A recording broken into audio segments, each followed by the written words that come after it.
Berkeley. This is day 3 of the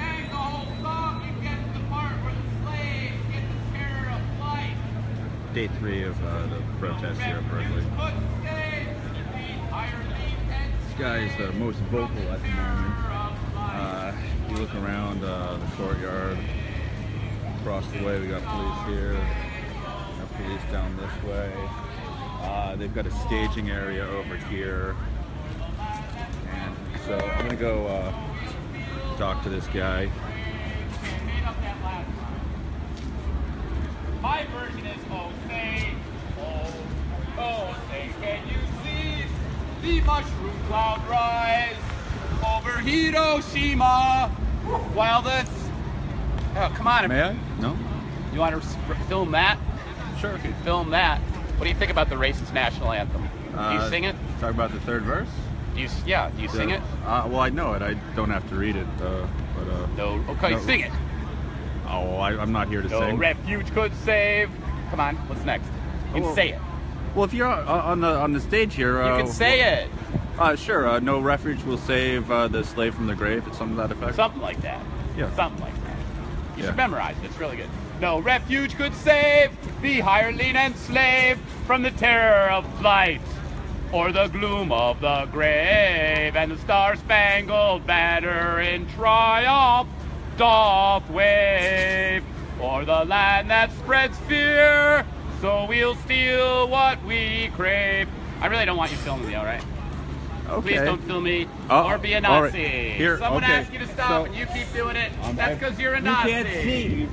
You're a Nazi. You can't see that I turned Stop being away. a Nazi. You behave less like a Nazi. Do you see how I turned it away? Just go away. You're in the public square. Well, I asked you to go away. You don't have and to. you're calling me a Nazi for You no don't have to reason. go away. Right. And so I've turned it down this way. Can you see if that you it's weren't not filming pointed me, at I wouldn't mind you standing right here. But when you stick a camera in my face that I think are satanic devices, it fucking creeps me Okay, out. so you want me to I think they're be from over Satan. here? I'm just saying, be rational. If you think love is the answer, you fucking don't act like it. You fucking don't act.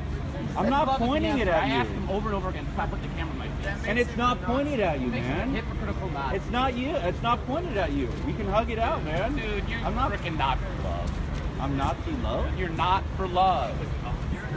Okay, I'm not. I'm just gonna walk away. End world hunger. 20,000 children starve to death every day, so you can have a new cell phone every year. It's freaking disgusting. You have so much hate in your heart that you believe you deserve all the things that you buy, not considering that it comes from empire, from violence. Violence gives you everything you have, not your hard work. The hard work of the people that make your stuff, who work 16 hours a day, get raped by their overseers. The children who made my shoes, who got raped and came back to work because they're freaking poor.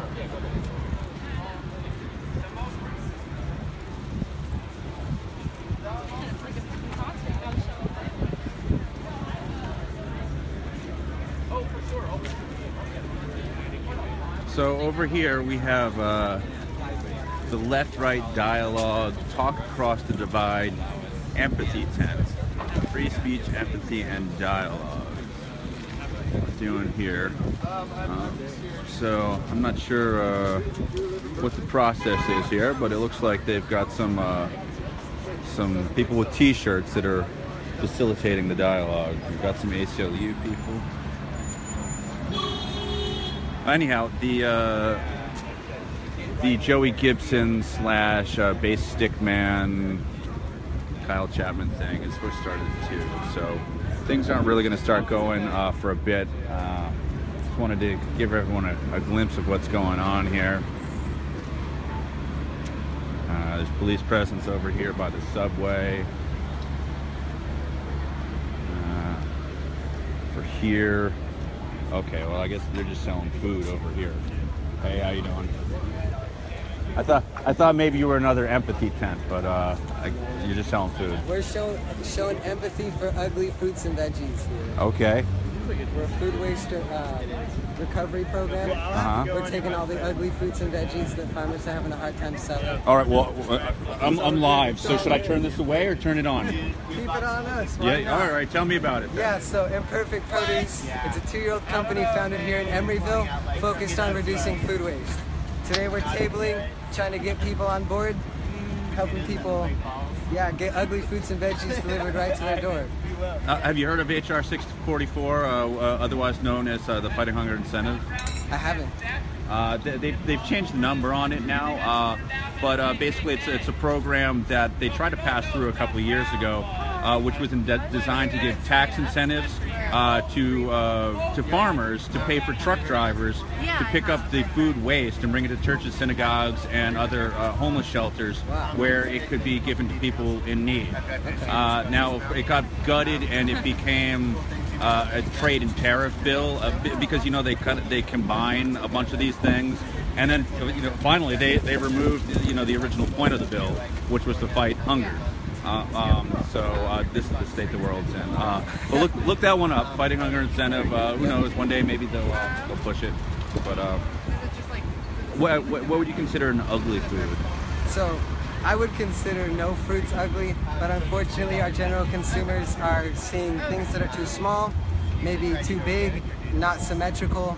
All of that can be cause for it to be rejected by a grocery store. Oh, so you're not talking I don't know, bananas or are you're just talking like weird shaped carrots? Is this what we're looking at? So you can see potatoes, peppers. Those are the coolest ones because you can shape them and turn them into like little comic book potatoes. Yeah. Looks like a little embryo. We could turn that into a comic book character. This kind of looks like Vas Deferens, something on that carrot. We don't have googly eyes on our produce today, but we usually try and spice You should do it up. I know. That's what I'm saying. There's nothing like anthropomorphic produce. Exactly. All right, thanks, man. Yeah, no doubt. All right, keep it up. Thank you. Take care. All right, so I'm gonna see if I can go back over to the empty tent and see if there's anything going on here. No, looks like he's still busy. I'll take a quick walk down this way. Guy's still going at it. Hey, if they had actually been like ripping the heads off the world, spitting the head out, that would have been cooler. All right, and so I guess. Oh, look, they're arresting someone already. Why are they? Oh man. How you doing? You're free to film, but please stay back. Already, I can't believe so early in the day. Okay, I don't want to offend you, but I'm going to take that out, okay? My partner will hold on to that, make sure nothing happens to it. Okay, and there's nothing folded up in the flag or anything like that? No, just check. Very good. Is that your phone? Yes, sir. We'll get that. Your cell phone, just the cell phone in there? Oh, yeah. Very good. Your keys. No knives or anything? Okay. What's in here? Not the pen? Right. Okay, very good. And writing. All right, sir. Go ahead and stand over there. I'll grab your Yeah. What do you got here? My glasses. Money. I saw you put your money up there. And your medication. Okay, see what the little... So I'm not sure what's going on here. They asked me to stand back, so I'm trying to be respectful of that.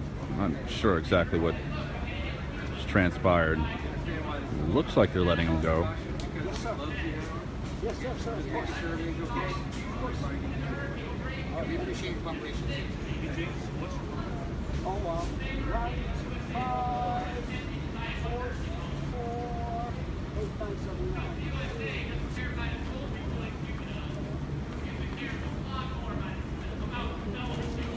Stay here at 10. No. You're the damn. Put your stuff back in your pockets.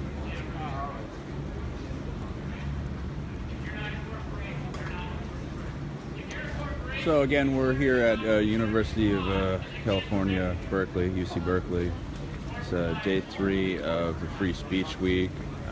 Things weren't scheduled to start till 2 o'clock. Of course, in an official capacity, they were actually canceled. But Joey Gibson and Bass Stickman / Kyle Chapman were supposed to speak at 2 p.m. down here. And I was just doing a walkthrough, and looks like they've already detained this guy. Doesn't look like he's being arrested per se. But the Free Speech Week was put together obviously by Milo Yiannopoulos, for those of you who don't know. The former tech editor at Breitbart, provocateur, flamboyant, conservative, gay conservative, I guess you would call him.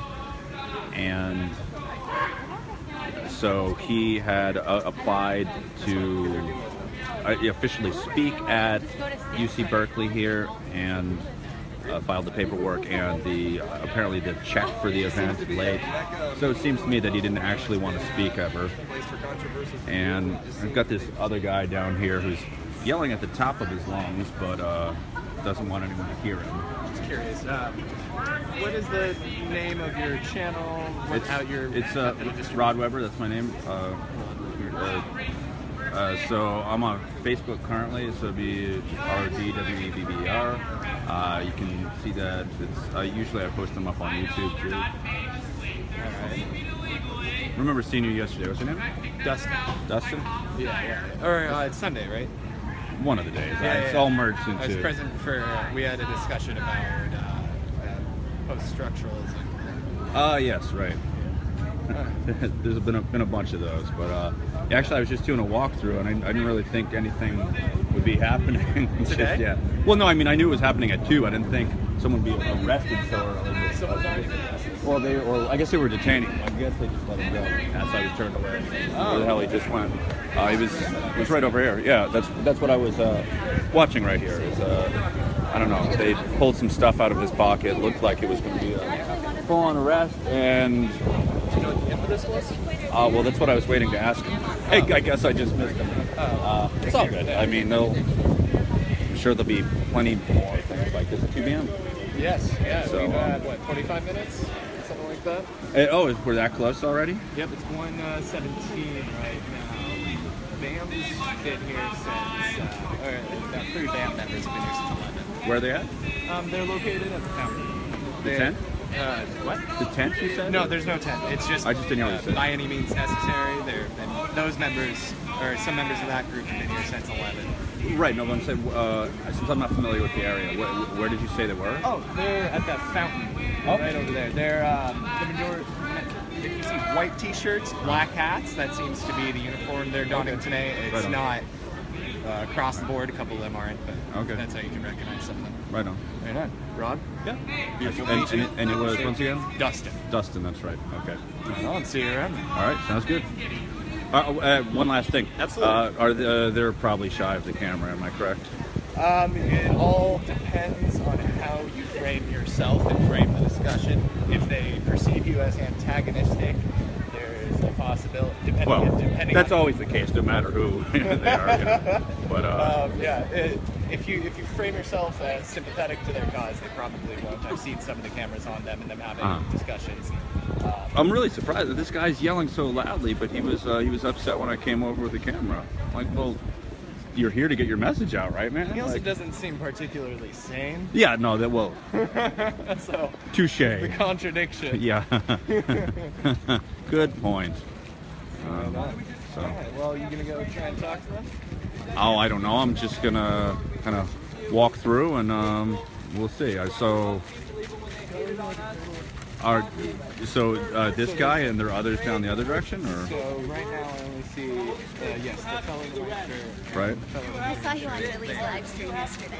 Oh, okay. I just respected that you were. Okay, I was going to ask if you were for or against what I was saying. I deeply respect that you're like, freedom of speech is absolute. It's not thank you. one or the other, and it infuriates me that you like suffered consequences or repercussions of that. May I turn this on you and Sure. you say that? Hi. Hi. So you're saying? Oh, I was just saying that I caught you on the InfoWars on Millie the Millennials live stream yesterday, and I just deeply respected that you we're making the argument that freedom of speech is absolute. It's not subject to, you know, one opinion or the other opinion, or someone's subjugations or someone's limitations. It's not an earthly thing, it's inherent. So I really respect that you did that, because you didn't have to. Well, thank you. And I don't agree necessarily with everything that Millie has to say, but and in fact, there's a lot of things that Alex Jones says that I don't agree with. But I feel as though when you suppress free speech, that you make the other side rise up. You do, and there are many people, like I found online, the digger I deep into the issue, that people say some seriously subversive things that I would never, ever, ever agree to allow or enable. But once I really thought about it, and when you can't say what you want to say, whether it's terrible or not, by most people's judgments, whoever you can't speak against has way too much power. And we can't allow that. This is how we balance the power as people. This is how we keep it in control. And this country is ours. It doesn't belong to the elites. Yeah, I think, you know, they're better off using their free speech and loudly chanting or you know, doing things that, you know, is not constitutionally a problem. Right. Well, when I was in school, debate was king. So sure. You learned how to debate, and you made your point, or you failed your point. If you have bad ideas, then you go, you know, the way of the dodo. I didn't win the student council president. My ideas weren't good enough by the standards of the people. I mean, that was how it worked. Right. I didn't go around hating everyone. Sure. Petitioning them to shut up. I don't think that they necessarily hated InfoWars, but they had identified them as the other. Yes. And I think that's part of what the problem is here is when turn it around so we can do it like this. Sure. When folks start identifying another group of people as the other, then we move into a territory of Dr. Seuss's star-bellied Sneetches, where you're printing stars and then removing it the next day, and Mr. McMonkey McBean comes around. Who are the oligarchs? You know, corporatocracy. Exactly. When you listen to Alex Jones, he talks about the globalists, and his definition of globalists is world corporatization. Yes. On the left, you have people like Sheldon Wolin and Chris Hedges. Well, before Sheldon died or whatever, but then Chris Hedges picking it up, and Chris Hedges, you know, talking about inverted totalitarianism, which is essentially the same concept, but you have the left and the right railing against the same things and not understanding each other's language. Exactly. And so everyone's at each other's throats, while the oligarchs, Mr. McMonkey McBean from the, you know, the star-bellied Sneetches machine, is controlling everyone. That's you know, whether that's Hillary Clinton or Donald Trump. And I think, you know, InfoWars, they went against George W. Bush back when he was running, but Alex Jones around this time, I think he believes that Trump is going to throw a wrench in the system, which to a degree he has. But the thing about that is that I think they've been badly fooled. I think that there's always some deception to be had. For me, it's like a margin of error. There's some deception to be had that a group of people are going to buy and others aren't. They're going to scrutinize it. And that's what the importance is of having this dialogue and allowing people to, like, say what's on their mind, you know. Well, sorry, go ahead. No, go ahead. There was a rally in D.C. a couple weeks ago. I don't know I if was you there. heard of it. The More rally. You were there. I was there. So. And the right was being violent towards the left. Here, it's the reverse. So I was watching only live streams, and I was appalled by certain things and pleased by certain things. So that Tommy allowed Hawk Newsom to, you know, say what was on his mind for those of you who don't know, Hawk Newsom is from Black Lives Matter, the New York chapter. Yes. So he allowed him to say what was on his mind for a couple of minutes, but after that, it was incredible. Like, he went and had conversations with people and, you know, open dialogue in quite a few places. And many people that said later on they wouldn't have spoken to him otherwise after that moment, and hearing him out in that manner took a moment to go speak to him. Right, and that was a good thing that they did that, I think. But, you know, by and large, you know, the right, I mean, the people in the audience were booing him. And when part of it, I mean, admittedly, when he said... Well, they were also saying racist things. Some of them were, yes. So, we can't, like, ignore what the facts are. The facts are some people were booing him. All the people were booing him for a couple of things he said, but other things he said they clearly agreed with.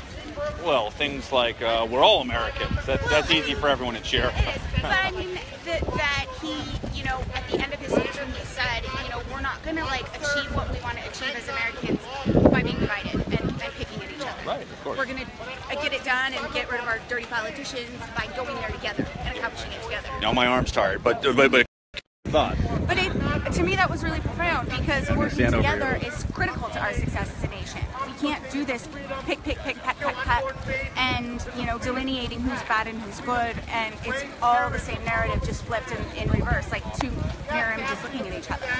Of course, yeah. Looking glass and I mean, I think there are some legitimate differences between the left and the right, and even within the left and the right, there are many factions. Yeah. But at the core, there are some pretty big ones that they're using, which I think the left and the right probably see eye to eye on, and they're using to divide us. Yep, exactly. Yeah. What's your name? I'm Rod Weber. Rod, good to meet you. Likewise. Kendra Williams. Kendra Williams, nice to meet you. Take care. I'm going to see what this guy has to say now. Thanks for letting me eavesdrop on your conversation. Of course. I know you're vetting me. Understand what that's like. Your parents, sometimes when your kids become like teenagers, they start getting disrespectful. They didn't care about your rules. They don't listen to you, and there's nothing you could do to stop them. They're stronger than you. There are more of them. And you're like, God, what do? I feel like wringing their necks, but I can't because I'm a Christian. I cannot get violent, but I want to. I remember praying, and I told my wife, man, I want to wring these kids' necks, but I can't do it because I'm a Christian. So what do? I remember one day I got so frustrated. I said, you know what? These kids are so bad. They're sinful. There's only one solution. I got to preach the gospel of Jesus Christ. I got to tell them that they're sinful, and if they don't repent, there's an eternal hell as judgment. And so I stopped my teaching because they weren't listening anyway, so I stopped my teaching, and I started preaching. I opened my Bible, I started preaching, and as I was preaching the gospel, I talked about sin, I talked about God's love, I talked about judgment, and all of a sudden these kids, they started to quiet down. They were listening to me. And I was like, wow, I got them eating from the palm of my hand. That's great. Now that they're listening, I'm going to stop, because I'm supposed to actually, I'm paid to teach. I got to go back to teaching. And that's what I did. I went back to teaching. They go, no. And they were like raising their hand and go, Mr. Wong, we want to hear more. We want to hear more about God. We want to hear more about how to get to heaven. We want to hear more. And I said, I'm not paid to preach. I could get in trouble. I got to teach. So that one kid raised his hand and says, hey, I got a Bible here. Can you read the Bible? I said, no. I got to teach. I said, I tell you what, you come after school, you come during the lunchtime, and I'm going to teach you the Bible. And so they said, okay. I made them a promise, and they stopped. They listened to the whole rest of the class. And that day, after lunch, they eat real quick, and then this was like March 7th, 2008. 5 kids showed up to my class, and they want to learn about God in the Bible. I said, okay, they're on their lunchtime. I'm free, they're free. I'm going to teach them about the Bible. So I taught them the Bible. And at the end, I taught them this verse that says, there's a verse that says, for the wages of sin is death, but the gift of God is eternal life. All right, so we're at University of California here. Is it okay if I live stream on your sign? Is that cool? So what group are you guys with? Emergency alert. Mobilize to defend Muslim and immigrant students. Protest and shut down Joey Gibson, alt-right, founder. Read that. Patriot Prayer, Tuesday, September 26th. Can I get yours too? Yep. Events are here to stay. Mile of the runway. Do you guys want to say anything, or will I be moving on? I mean, who are you with? I'm Rod Weber. I'm just an independent documentarian. I covered the 2016 election, and there's kind of some spill off into seeing what happens next. Yeah, I mean, you're welcome to head the flyer. Yeah, okay. Thank you. All right, thanks, guys. All right, yourself? Not too bad. I'm Abner. I'm with the School of Journalism out here. Cool. I'm Rod Weber. Right on. Nice to meet you. Good to meet you, man. Cool. I think, were you out here yesterday? I've been out here all fucking week. Man. Okay, yeah. you look familiar, but then you see so many faces. It's No, I make a habit of introducing myself just so. Yep. Yeah, absolutely. It's just that I think when I got here, both days it was crazy stuff was happening. Today is been the first day where I feel like it's just been mellow, but it's also starting later. Well, yeah, something. No, already. Well, no, something might happen. Like both Gibson and Chapman confirmed to me they're showing up. So Okay. I don't know what's gonna happen. Yeah, I figured they would. I mean, Chapman's been around. I think he was at least here on Sunday. Yeah, he was here Sunday. I don't think I saw him yesterday.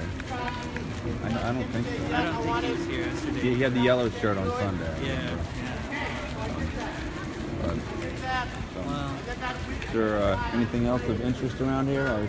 I just kind of do a run through here. I don't know. I don't think there's too much right now. Not too many people. Yesterday there was a lot of people.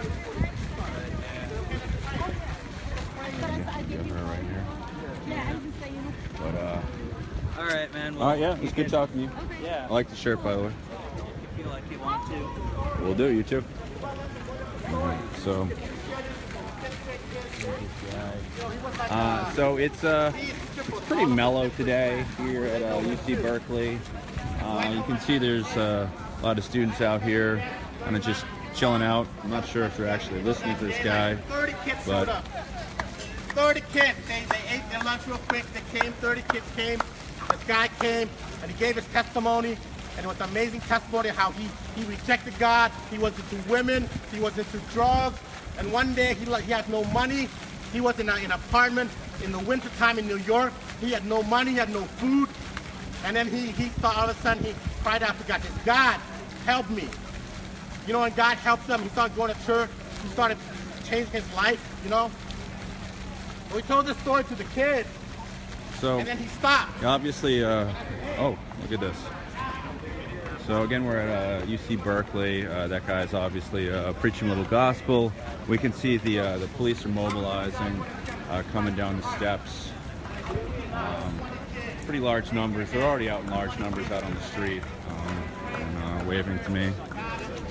It's no secret that I'm here. But I guess it's getting close to that time. So these guys are sitting up here. Obviously on that one end, we've got the street preacher down there. And at this end, we've got another guy who's kind of, he's been kind of preaching against cops, really. Speak of the devil, here are a bunch more. He's yelling about the flag at the moment, but he doesn't like to be filmed, so I'm just going to give you a long shot here. I'm going to do my best to not invade his personal space.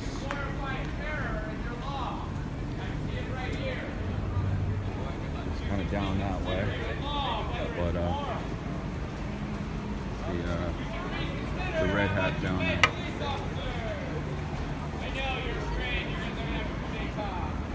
Okay, so maybe for the last thing before I sign off, we'll go. Hey, what's going on? We're gonna go check out this empathy tent and see if they're free, because I'm kind of interested in what they're doing over here. Hey, if someone in charge is listening to me, all the right wingers left. Why are the cops here? Hey there, guys. You have a weird tent. I am live streaming. I'm not pointed out to you at the moment. Who are you? I'm Rod Weber. I documented the 2016 election, and this is kind of just an overflow. I'm from Boston, and may I turn this on and hear what you have to say? Okay. So, what's your name, and what is it that you're doing here? My name is Dave Gottfried. I'm a resident of Berkeley. We're here to promote dialogue. We think that people need to be looking for solutions instead of just demonizing each other. We think that it's gotten rather confusing what people are even talking about. You know, is it really about free speech? What's the free speech argument really about? We're trying to have people talk about things like, what is freedom? What is patriotism? We believe that dialogue ultimately leads to empathy, to understanding each other, to people getting to a place to where they might actually try to work together. Like, how could we together solve this problem that we're talking about? That's a nutshell of what we're doing. We do, I'll say one more thing. Our dialogue process uses active listening. which means that you must reflect back what the speaker says. And when the speaker is satisfied, you can then speak. That makes sure that people actually are listening. Because what's the point of free speech if nobody listens? What? Here, I'm going to turn this around and maybe can I step inside the shade here? Because it's really hot out there. I know it is. Yeah. So maybe get in here and see if we can. Here and it's not a lot on there, but here we are. And your name again was Mike? Dave. Dave. Okay. Sorry. Terrible memory here. So you talked about people not understanding each other so much, and actually it's one of the things that we've been talking about a lot is that the left and the right seem to have two different sets of languages. One may be Klingon, and the other may be whatever fictional science fiction language you come up with. And are there any particular linguistic terms that have popped up that people are trying to understand? I don't think I can answer that, except with my own ideas. In other words, we're not getting to. It's hard to get people to the real nuts and bolts of what people are arguing about. It's difficult. It is. I would say that one of the ways of thinking that we're noticing is different is that the right comes at things, we're not the first ones to say this, but the right has a much more emotional approach to what's going on, and the left has a more analytical approach to what's going on. So the right, wants to talk about how they feel about stuff, and the left wants to talk about policies. And I think the right would argue the opposite. That they're logical and the left is emotional and violent. Right. There's a huge amount of mirroring in some sense. And by that I mean lack of acknowledgement of the other side, what they're saying. People are not hearing what the other side is saying, is my feeling. There's a reaction and a reaction to the reaction. People aren't really listening to what's being said. Right. So my arm's tired. Flip back around. So look, we've done a bunch of dialogues. We had Sabo, who's a right-wing guerrilla artist. He's apparently like from LA. From LA. Yeah, I know him. Well, not personally, but I know. So I've gotten to know him a little bit at these various things we've been at. He did a dialogue in here the other day with a guy who calls himself, an older guy who calls himself a communist labor organizer. They went at it for half an hour. It took about 15 minutes to get to a place where they were actually listening to each other, where they were not just broadcasting. But eventually, it started to happen, and at the end, they felt good about it, both of them, and they shook hands, and it felt good to them. The problem we're facing out here is these things take time to really get anywhere. So we're trying to build a team of people who do this, and are in the next 6 weeks or so, we're planning to have some of our own events, where we rent a space and bring people together to try to talk about stuff. We want to, any groups of people that are having trouble. There's intro-left stuff going on. There's left-right. There's white-black. There's you name it. So you use the word broadcasting, which is obviously what I'm doing at the moment. Do you ever get the feeling when you say that people are broadcasting each other for the first 15 minutes of conversation? Is it like that old joke that when you go on a blind date, you're not actually talking to the person, but their representative? Is this what we're seeing in politics now? And just dialogue between the left and the right? I mean, it depends who you're talking to. Some people are super good at this. They sit down, we explain the process, that they have to listen, they have to reflect back what they just heard, and they have no problem with it. They're super easy, and some people, they hate it. They fucking hate it, and they have to practically be restrained to listen enough to be able to tell you what you just said. It's interesting. I've done a little bit of part of the bullhorn is one part safety. If things ever get wild, I like to be able to be heard. And then secondarily, on Sunday, I was moderating with it. I call it my free speech machine, and I was allowing members of both the left and the right to use it and say their piece, as long as they didn't swear or say anything hateful. Do you think, and that's just me pontificating. How did that go? It went pretty well, actually. And how do you define it went pretty well? Well, no one was angry or punched each other, and I can't say that everyone was, hugging and kissing at the end of it all, but it actually forced people to listen to each other a little bit more. I think what you're doing is absolutely the next step. We couldn't. We were here on Sunday. I don't know if you saw us, but we were right here. I missed you. There were all these guys yelling at each other over there, and the media was there. There were, all these camera trucks and everything. And, we've been discussing how we could intervene in a situation like that. One of the things we'd like to do is come to some of these events with 200 people doing what we're doing. Mm-hmm. 200 people or 100 people in 200 chairs, and just take over the event, with people hanging out and talking to each other. Well, here's the issue that because I've thought about that as well, and I've noticed that being a voice of reason doesn't work very well in the day of social media and the internet. And the reason for this is that the algorithms on YouTube, Facebook, and all the other things that broadcast everyone, at the term you used, they favor that which is divisive. So if you're a voice of reason, for instance, I was speaking on behalf of InfoWars yesterday, who I disagree with on just about every point that they might have made. Alex Jones is kind of a nutcase, in my opinion.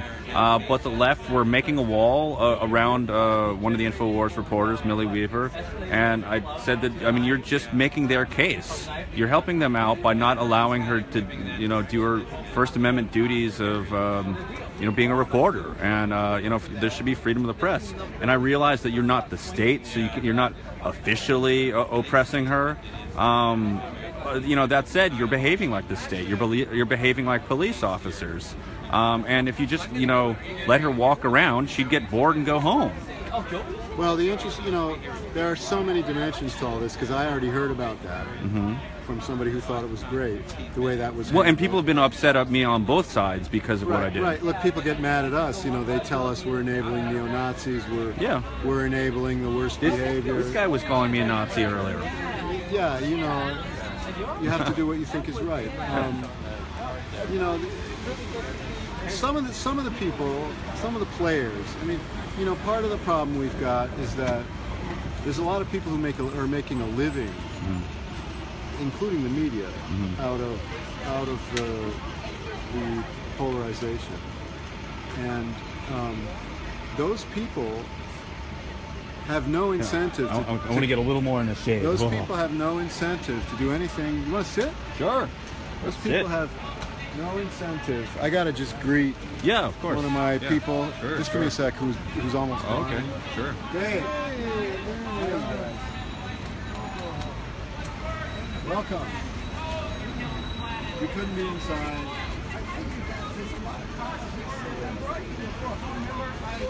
Well, this is Dave, and he's greeting someone. But it's the Antifa Handbook. I have a copy myself. I'm not a member, but I do like to educate myself on. Right, I've read about it. I know about it. It's colorful chair. Yeah, absolutely. Sit down. Well, I'll let you do your thing. No, I'm interested. Okay, you want to talk? I don't know what you'll do with it. I'm interested. All right. Have a seat. So flip this around. You want a shirt? You want an empathy shirt? Take a seat here. Okay. So we are now at the empathy tent, and talking with Dave here. When Edwin comes back, we'll have to go. We're trying to make yourself comfortable real quick, and so talking empathy with Dave here at the empathy tent. Where were we? You were talking about some people in the media. So there's a whole profit. Just want to talk to you guys a little bit. I have a similar concept. There's a whole ecosystem that includes the large, media of all types that are making a living, and protagonists and antagonists. You mean? antagonists and protagonists of the polarization. Sure. And people, people who are both protagonists and antagonists. Sure. We're all the heroes in our own monomyth. Right, and the internet makes that really possible, and that's a huge problem that I don't know how to address. We've done, we've done. You can look on our website. There's a dialogue between Joey Gibson, who's supposed to show up today, and Megan Rohrer, who is a Lutheran transgender minister who was leading the anti-hate rally in San Francisco at Kissy Field. So that, those were two antagonist leaders of various groups that were supposed to come that day, and we did a dialogue, Skype dialogue that's on the web between the two of them beforehand. That's one of the ideas we've had, but in general, people are, they don't want to get, not all of them, but people are often not wanting to get to talking about, well, how can we solve this? Right. So what was Joey's position on that day? How Joey's position is he's, not a white supremacist. Here, let me turn this around. Yeah, go ahead. He's not a white supremacist. He's not a racist. How can he be a racist? He's half black. And a bunch of his guys are black and stuff, and that was his position. And he is apparently not allowing white supremacists to hang out at his rallies, which he was earlier in the year. I don't know what his, if he comes today, I would like to talk to him. I'm trying to understand what he wants on some level. Wow, so what are your feelings on whether or not Milo actually wanted to speak or not? Because look, I don't want to get into that. I don't really have an opinion on that. I'll tell you something that did happen though, that is, I think, emblematic of one of the problems that's going on. So, our tent was on Sproul last week. We teach some students what we're doing. There's a class that comes down here and we teach them what we're doing and we show them how we do what we do. Somebody took a photograph of us and sent it to Milo. And Milo posted it on his site. Empty tent, ha ha ha ha.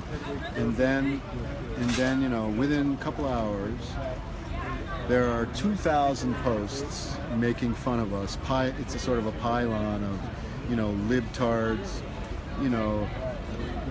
where's the diapers? Are there puppies there? All of that. I bet you they don't listen. And then one guy pipes up and says, actually, I walked into the tent. There's just two guys. They actually do listen.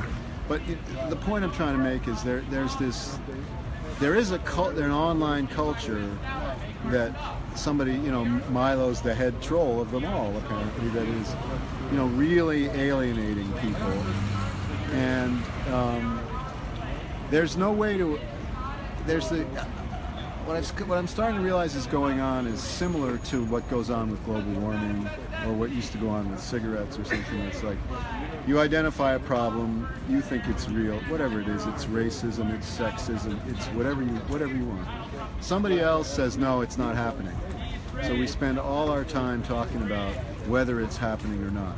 The issue of fascism or free speech or any of these things, are they or are they not happening? Instead of, or now it's patriotism with the flag at the, NFL. There's a continuous diversion away from what was the original subject intention.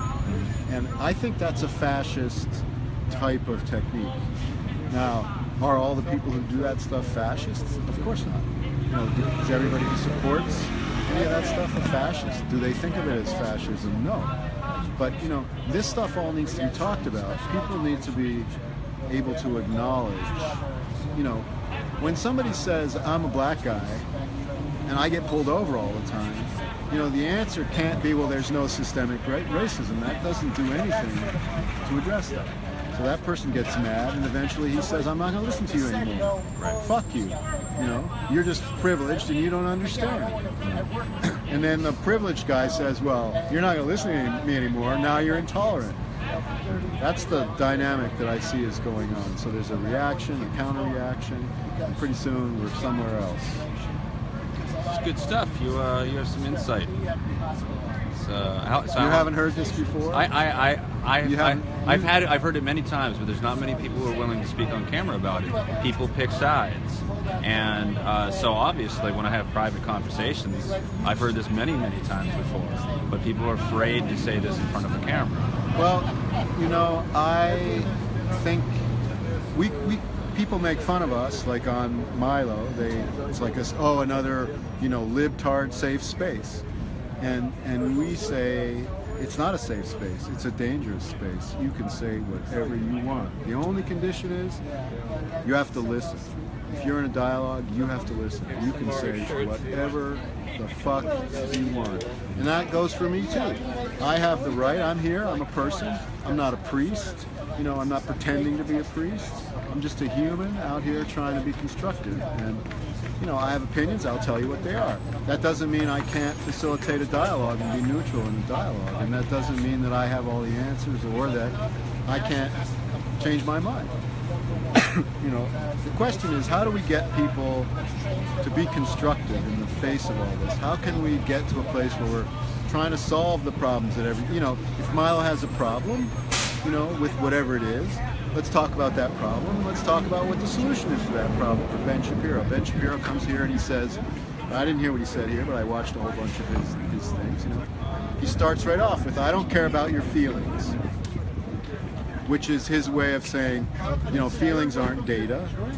I've got the data, and my data proves that there's no systemic racism. Which actually, that goes against their whole anti-postmodernism stance, because according to postmodernists there, which they all recite, whether it's Ben Shapiro or Jordan Peterson, you know, the idea behind that is that, like, when they were developing AI, that you can take a single image and it can be interpreted an infinite number of ways.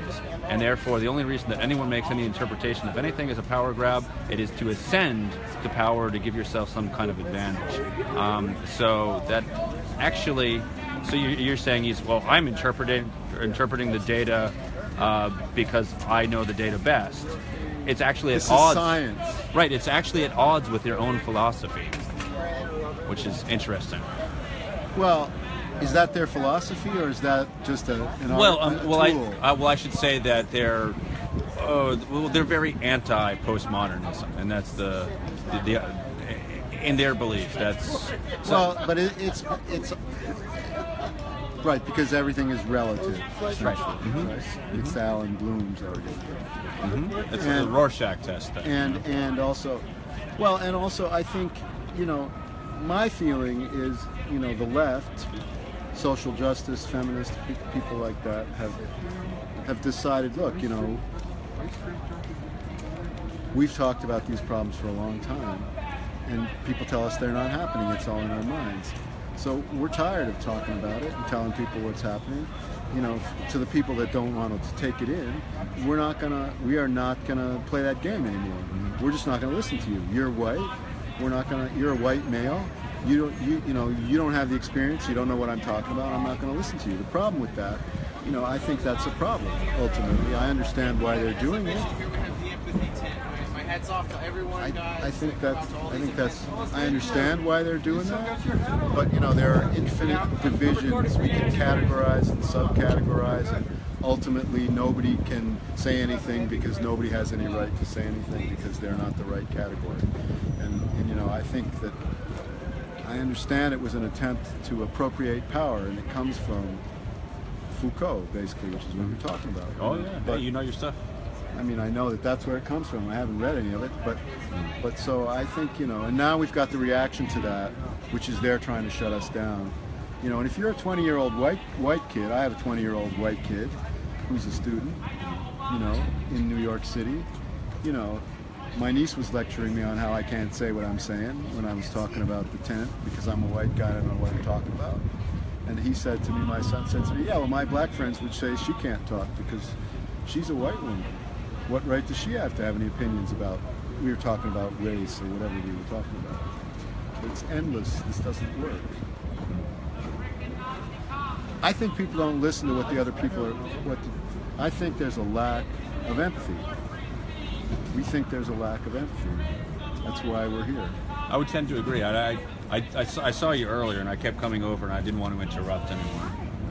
You have my water bottle, man. Oh, that's right. No, I lost it, man. I'm sorry. Give me that shit. I know you have my water bottle. I really don't have your water bottle. I'll buy you a new one if you want. you really would. Holy shit. The guy gives me he gives me a water bottle in the middle of a riot, and so hold on to this, and thinking that I'm still gonna have it a couple days later. What? Joey Bishop might be here. You might want to get that. Gibson? Gibson. Yeah. Yeah. I guess I should go over. But it was good talking to you.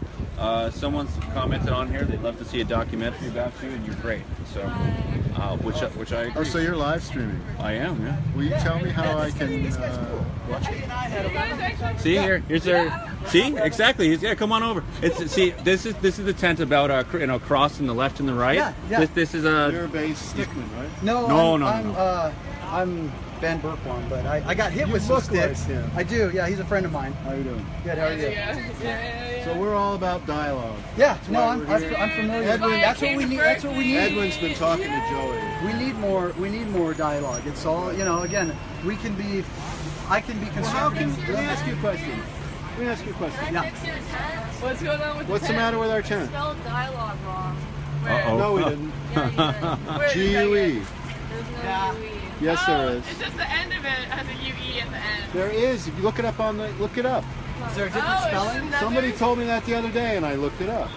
Look it up. I got to get over there, though. Yeah, and I'm going over too. So good talking to you. Lucy, are you And, going? Who are you? How do I I'm Rod Weber. I want to ask you a question. Yeah. Quickly. Yes. How can you change this? Try going in the bathroom and see if they follow you in. Perfect spot. Joey, Ben Berkeley. Good to meet you, brother. Oh, good to meet you, bro. From radio. Can we get another chair? I seen you out yesterday.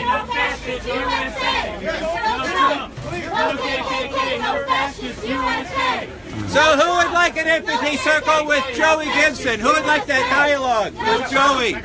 Who on the left? Who on the left would like to talk with him? Would you like to talk with him? I'll talk with you. Would you like to? Talk with Okay. him. No KKK, no fascist USA!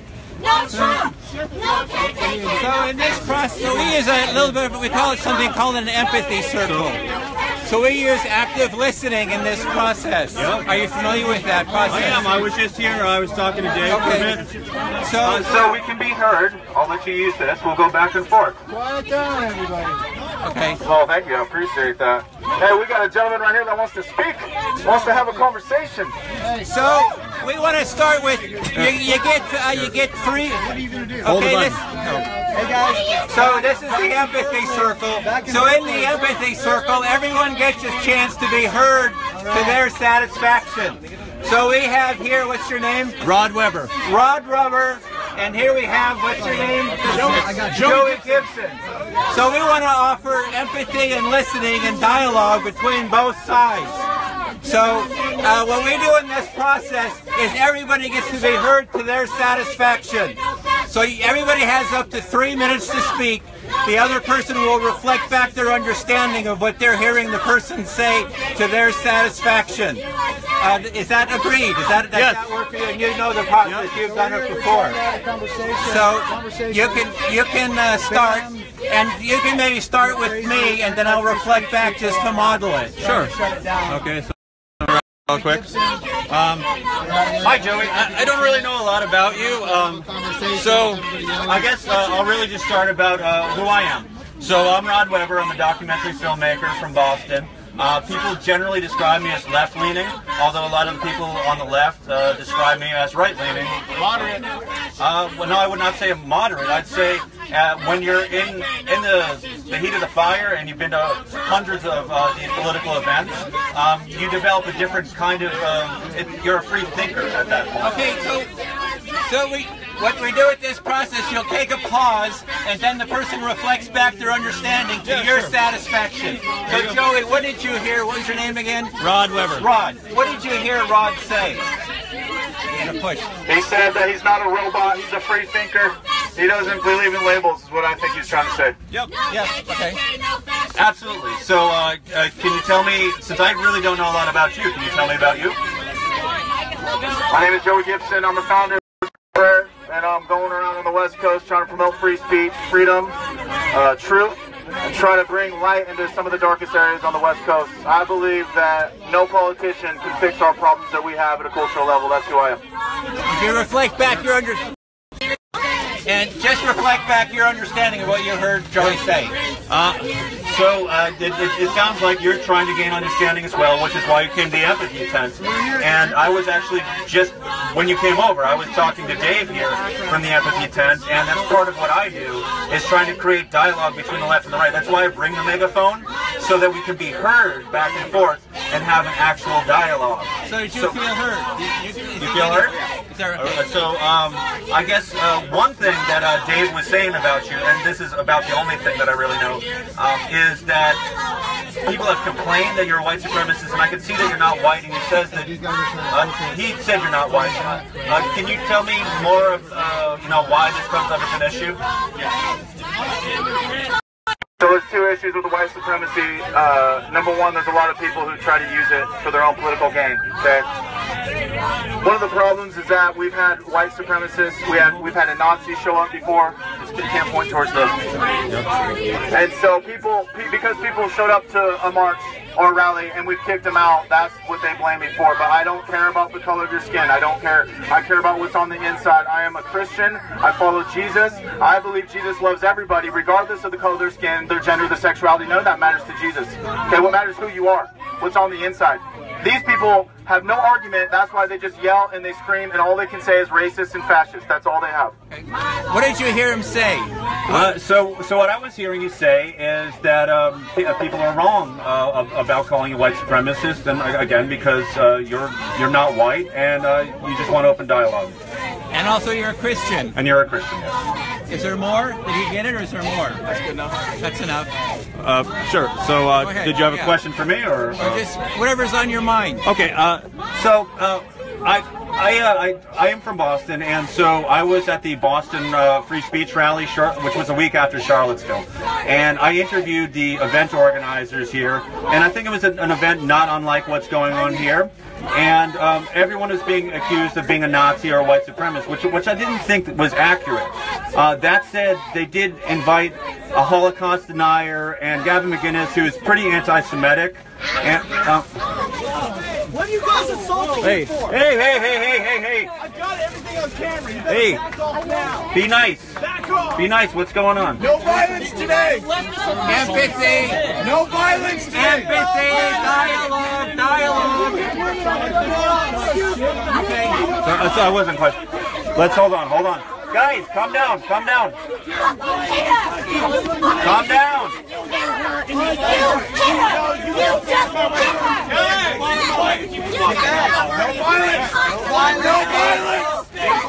Hey.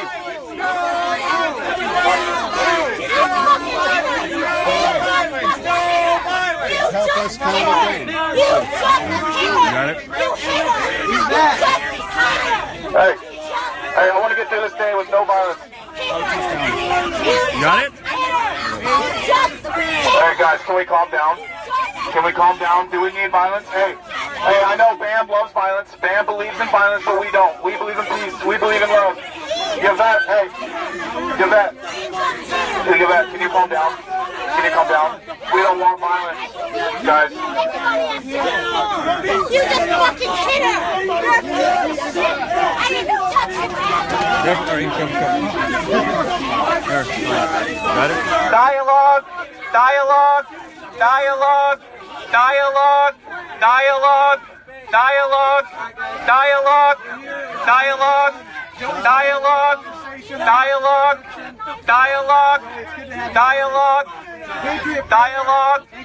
Dialogue, listening, dialogue, empathy.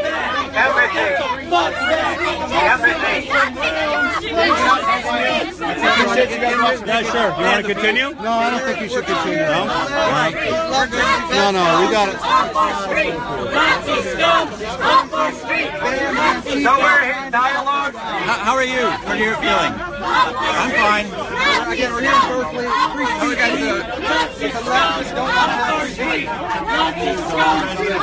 I don't like it. Do you want to be heard? Would you like a voice? Would you like a voice? We're here to listen. You're saying Nazi scum. You're saying Nazi scum.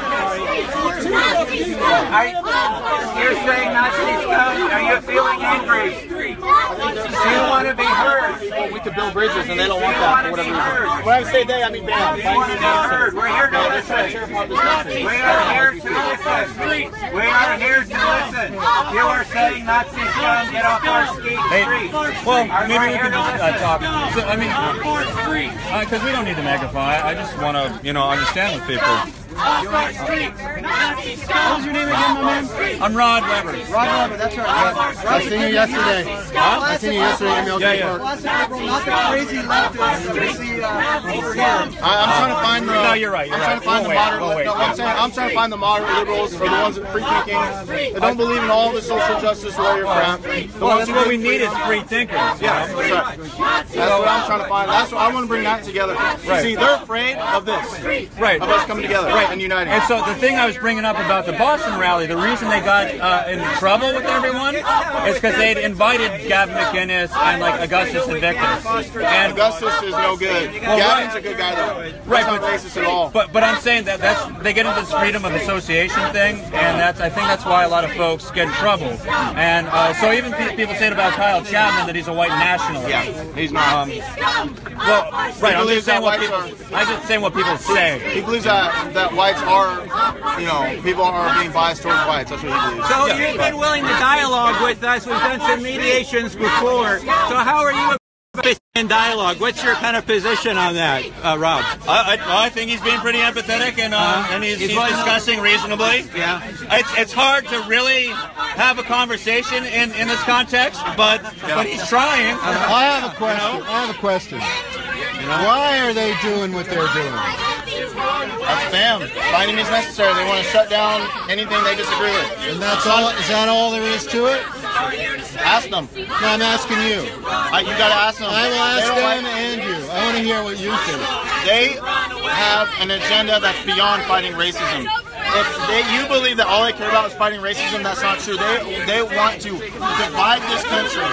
Okay, they want this country to fall. They don't care about racism. They don't care about Nazis. They don't care about any of that. If they really cared about that, then they wouldn't beat up black people. They wouldn't beat up minorities who disagree with what they say. You're not answering my question. You're saying what you think. I'm asking you what you think. You're asking what you. I'm asking you why you think they're doing what they're doing. Because they don't want to have a conversation. Because they don't want to have a conversation. Yeah. And why are they? Hello? Why are they mad? Hey, what's up? You're trying to rationalize irrational people. But that's what they would say about you. Rational people can have a normal dialogue. Irrational people sit there. Shall we continue with the dialogue? You ready for These are rational people. These are conservative. They can have a normal conversation. People like that just try to shout down speech aren't rational. That's so you're feeling it's an irrational speech. There's some kind of emotional underneath it. There's some kind of deep emotion that's not rational. Yeah. An agenda to shut down speech that they don't agree with. Yeah. So they're wanting to shut down and not have a dialogue, you feel? Oh yeah. They saw Joey come over here and they're trying to shut Joey down from his point being heard. Inside. Yeah. It's not about skin color. It's about your heart, your character. That's all that matters. They try to intimidate and vilify and silence with name calling. So no, I'm in the middle. I'm a moderate. They call him a racist. I'm a libertarian. I'm trying to bring the right and the left together, the moderates. Rather than actually. So we get rid of the Nazis, we get rid of Antifa and BAM, and so the moderates can come together and have a conversation. We can move this country further. So can we work together to do more with the empathy tent, bring the left and the right together? We can have some maybe rallies. The rational ones you can. Dialogues. Like what their tactics say, what their tactics are, is they put the signs in front of their face. Not them. But there's other people. A lot of people want dialogue, and they're not at that extreme. Joey's always been. I don't want to speak for Joey, but what I feel that's been going on with the people that we associate with is we've been wanting to to have healthy conversation environment. We want it healthy conversation. Yeah, we want to talk to people. We think that that's the way to find some common ground, and that we could, you know, we can move on from there and grow to we got commonality there because that's what we want. Common ground. Leaning a little bit left. Joey and I were the ones, two or three people that did that. We have people over here that, you know, for whatever reason, they refuse to let us talk. Joey is Patriot player. They're so afraid of people like you to talk. I'm an activist. I'm Gabe Silver, that's who I am. It's just some rhetoric that's being pushed, you know. I'm Latino, Joey's Japanese, Will Johnson, he's a black American. There's no basis to what their claims are. I just don't understand why. Well, you know, what I think is the reason for them doing that is because they want to just automatically turn people are trying to stop it as much as they can, but here's the thing. Until this city respects free speech, we will continue to come down here. We will continue. Don't stop. I won't come in with hundreds of people because I don't want violence, but I will come in with 10 people, 5 people. I'll come in by myself. I don't care. But I will continue to do it until the city understands that the easiest thing to do is to let me speak. Let him speak. Let him speak. So if you're anti-fascist, you have to be pro-free speech. If you're shutting down free speech, you can never have a dialogue. No one will understand each other. It's like the left is speaking Klingon and the right is speaking some other science fiction imaginary language. And when you're doing that, no one will ever get through to each other. A lot of the terms, like corporatism, both the left and the right are against that. Alex Jones talks about globalism. The right, the left calls that inverted totalitarianism. It's two different terms for the same thing, and you have the elites at the top dividing everyone. That's right. That's right. They're dividing us. Do you feel like the university has done its part to try to facilitate, when possible, speech, or do you think that they have cut off the avenues for creating a dialogue, for creating a safe space? I can't speak to the university because I am from Boston, but what I can say is it seems like the mentality overall in the country has switched drastically in the past year. You're from Boston. What group are you representing? I'm an independent filmmaker. I covered the 2016 election, and this was kind of an overflow. I don't know what the new project is, but it's looking like this is it. So this is history that you're watching in terms of the free speech debate and what sort of people and parties can and cannot be represented. Yes, well, yeah, I covered the free speech debate in Boston, which happened a week before Charlottesville, and I ended up getting labeled a Nazi myself. Then I had Stormfront coming after me, and they're saying Rod Weber's going to show up with an AIDS vest and blow up everyone. So I had everyone on the far right, neo-Nazis hating me. I had the people on the left calling me a Nazi, and anyone who's moderate just gets labeled as a crazy person, and you seem to have no voice unless you go far left or far right. What's your name? Rod Weber. I can answer what you R-O-D-W-E-B-B-E-R. Sure. I can answer your question in regards to the university and what I do. Who are you representing? I'm an independent, similar. I run a small radio show called Frontline Radio out of Fresno, California. I was here on April 15th to support free speech. This is my sign that I brought. This is my blood from my head. I was having a conversation with a guy much like Rod, where we can. There are classic liberals. I'm a Christian conservative. A classic liberal and I can have a great conversation. The problem is the violent Marxist extremists that we have like BAM and Antifa that do this. I got hit in the head, 7 stitches there, 6 in my ear, I got punched in the mouth. When did that happen? April 15th. At MLK Park here in town. Every event that I've come to, the only reason we have to spend hundreds of thousands of dollars at each university on security is because of the violent left. I haven't seen a single right-wing person start violence. I've seen them defend themselves, but I haven't seen a single one start. We want to come here to the place where free speech started and be able to continue that.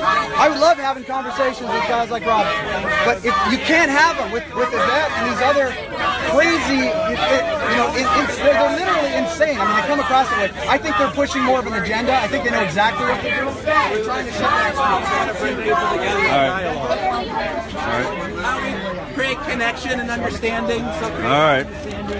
And now it's gone. It's chaos, but you know, it's Ron, who are you? How do I find you? Rod Weber. Can you hold this for a sec? Yeah. This is streaming on Facebook. So it's just Rod Weber, RODWEBBER, or it'll be on YouTube. Same thing. I'm wearing kind of like a BBER. It's I'm wearing like a top hat. It's a painting of me with a top hat and flowers in my beard. Yeah. So Rod, R-O-D. RODWEBBER. All right. Well, that was interesting. All right. Good talking to Dave. I'm gonna head over here.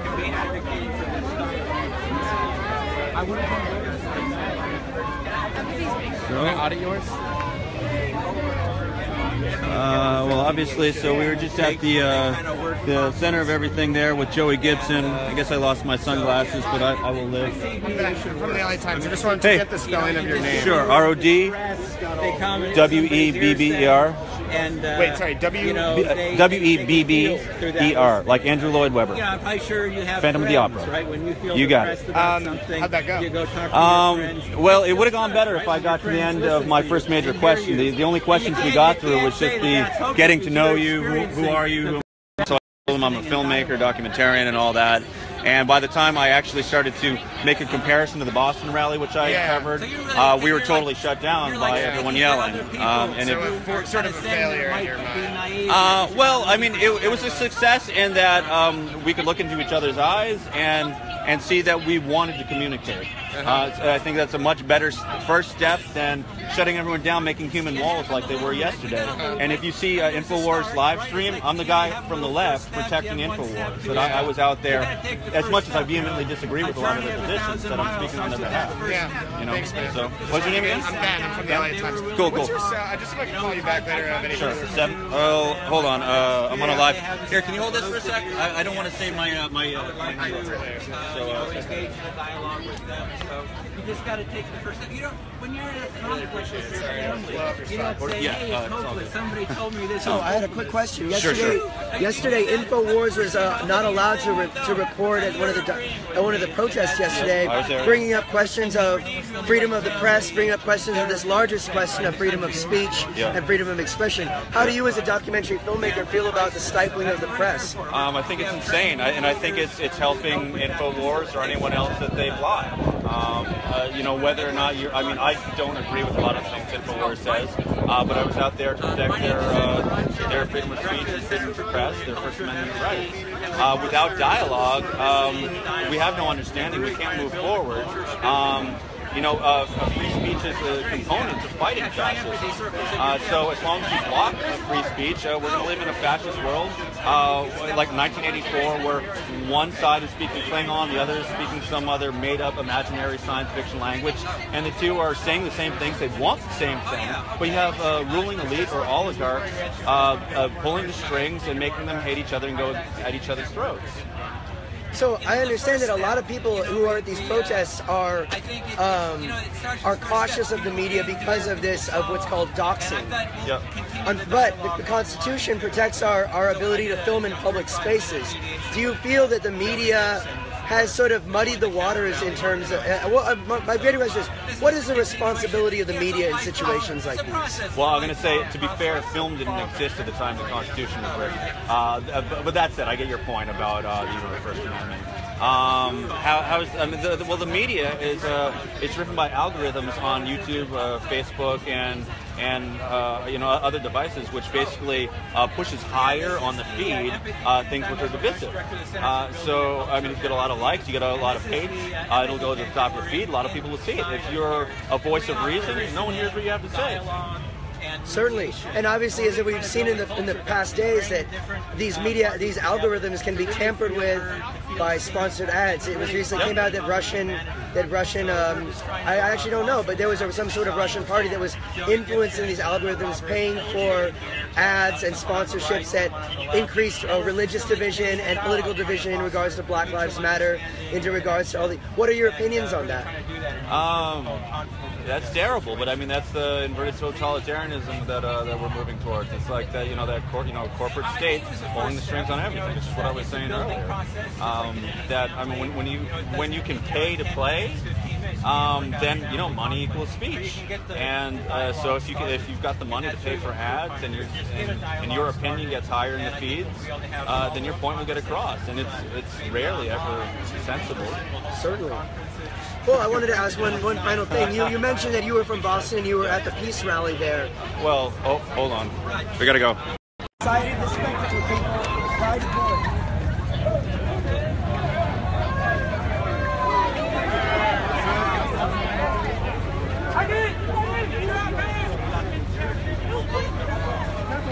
Use your Zoom.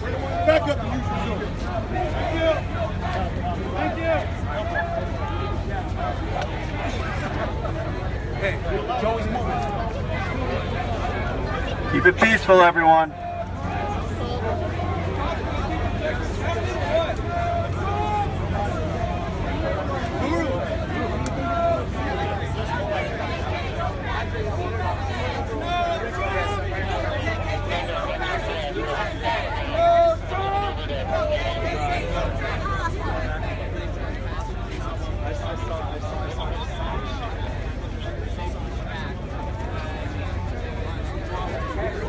All right, so, well, it looks like they're blocking things up. No KKK, no fascists, Yeah, we agree. USA. No Trump. None of you guys. No fascists, None of you guys. Guys, free speech is the enemy of moving forward. Peacefully. When will you be happy? When will you be happy? No Trump. When will the left be happy? No fascists, USA. We agree. No fascists. No Trump. No KKK, no fascists. None of you guys. None of you guys. USA! USA! USA! USA! USA! USA! USA! USA! USA!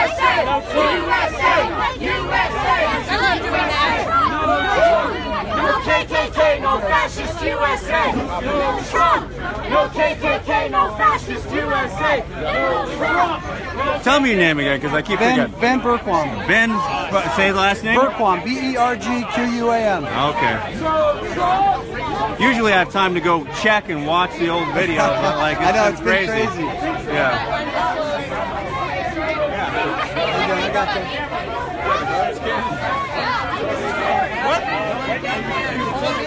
Oh, he told me. He's one of us. Just stick together.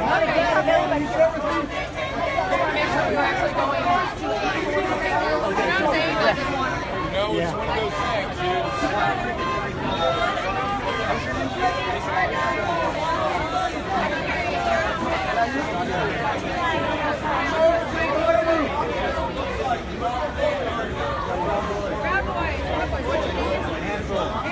Where's Kyle? I don't see Kyle. Yeah, they don't want free speech.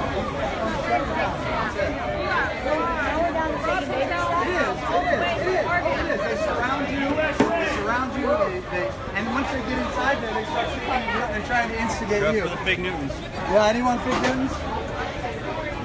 So we are outside of the University of California at Berkeley. We are walking in a march now with Joey Gibson at the front and with Untitled Chapter. A group of people are following close behind.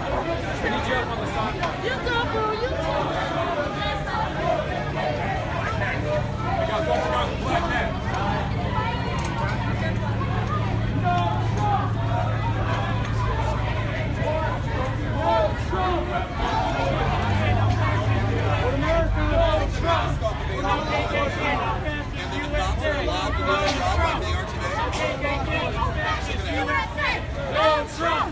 No KKK, no fascist USA! No Trump! Hey, no KKK, no fascist USA! No Trump! Hey Kyle, would you like to use this at all? I'm good. No Trump! Losing my voice. No fascist USA! No Trump! No KKK, no fascist USA! No Trump! No KKK, no fascist USA! No Trump! No KKK, no fascist USA! No Trump! No KKK, no fascist USA! No Trump! You know, you're getting in his face. Don't get in his face. Get away from him. Move away. Get back! Keep it calm. Keep it peaceful. Keep it peaceful. Keep it peaceful. Keep it peaceful. Keep it peaceful. Keep it peaceful.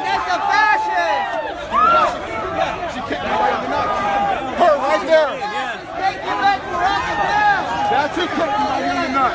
Kick him right in the nuts right there. We're peaceful. We're peaceful. We're peaceful. Yeah, you got right on. That was that one right there. She kicked that dude right in the nose. Let's go. Let's go. Hey, to everyone on the left doing this, this is what helps the right, just so you know. Ridiculous.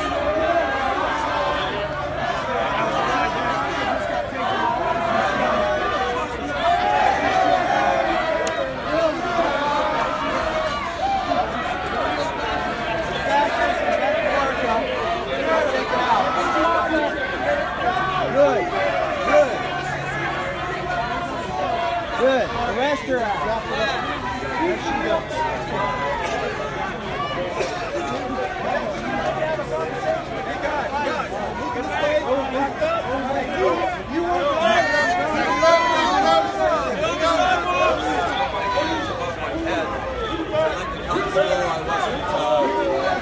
I wasn't engaging in any type of assault or physical activity. That's how I look. She's getting marched off right now. Good job, guys. Good job, officers. You gotta pay that bail back. Thank you, officers. You gotta pay that bail back. Thank you, officers. Press forward.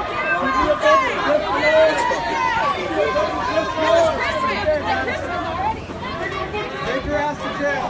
Bye, bitch. Pray for me.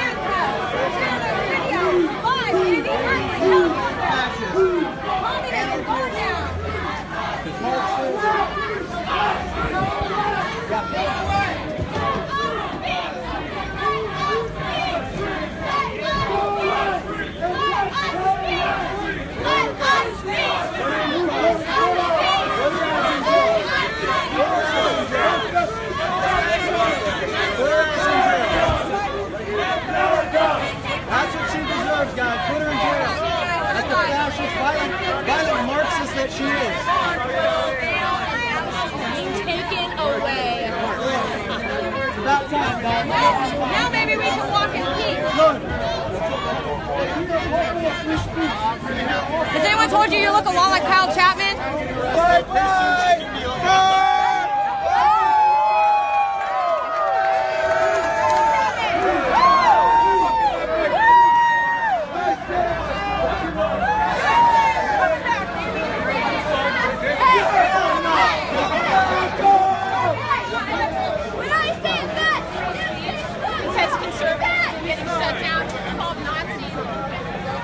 All right, well, things have turned chaotic here, obviously. I'm calling that out, by the way. Oh, hey, I'll do what I can. Bitch, I was supposed to wash his teeth over there.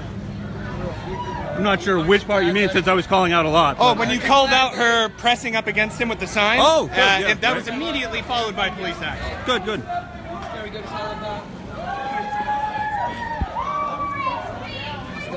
All right, Pat, right? Yeah, I told you. What's up, Pat? Pat, Dustin, I'm trying to remember everyone's names. Matt, Rod. Rod. Hey, that's what everyone says, but no. The InfoWars said I was Vice. I don't know why they said that. Yeah, Rod with a D. Rod with a D. Jeff Watson, pleasure to meet you. Hey, Thanks for coming what's first name? Jeff Watson. Cool. Right side of Floyd on YouTube.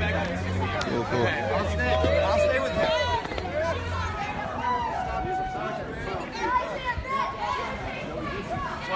They shouldn't be afraid of my speech because I'm not even talking about right or left. It's about freedom, love, truth. That's it. That's all I've been talking about for like the last 6 months. That's it. That's all I care about. I can vouch for that. This man is not filled with hatred. Non-violence. You've been preaching non-violence the whole time. Can you introduce yourself? I'm the Supergirl of San Francisco, and ever since I moved to this city from Texas, and I was a Republican, I experienced abuse and hatred all of my life for who I am as a person. And that includes being a mixed race like this man here. We are human beings. We come from the same place. And to call this man and Tanya a Nazi who is Samoan? Don't forget. Hey, in Berkeley, a bunch of white men or white boys chased out 3 brown men and called us racist, called us Nazis, beating us up. That's where this country's gone to. Okay, and we will continue to expose that, but we have to do it through nonviolence. That is the only way. That's the only way to destroy the narrative. Exactly. And Joey, tell them about what real Nazis are. Can you tell them? Got Joey Gibson here. Hate free speech. Which game? Oh, what's up, bro? Everyone just runs. Where are we going? We're going to the red line. Sorry, buddy, bro. From this side. Make a hole! Make a hole! Make a hole! Thank you very much. Thank you for your service. Thank you, gentlemen. Thank you. Again, we're at UC Berkeley. Free Speech Week. Careful, careful. You all right? Tree coming.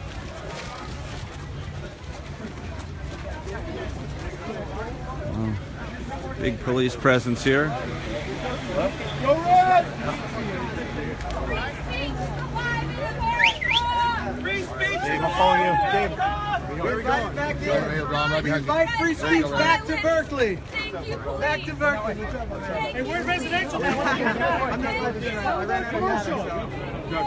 Let's stay in the commercial zone. Joey, let's go into the park. I think we're going somewhere. What? Let's go to the commercial zone. We're going somewhere. We have to. It's nice. Go into the park. Yeah, people's park. Go there. Bring back who wants us! Who wants us? Bring back the snare! People's Park has a lot of history, you know what I mean? There's a lot of history in this town. And some consider it the stronghold. We're going to the very place to uphold free speech that is the most America first. You can't just ignore it, guys. We have too many people trying to ignore what's going on in Berkeley and these other areas. The worst thing you can do is ignore it. We go straight into the belly of the beast. We bring light into the darkness, okay? Because when we leave, every single time we leave a little bit of light behind. That's the goal. Leave some truth and some light behind and break through the lies, man. That's what we're here for. Absolutely. This show. What do you want to ask?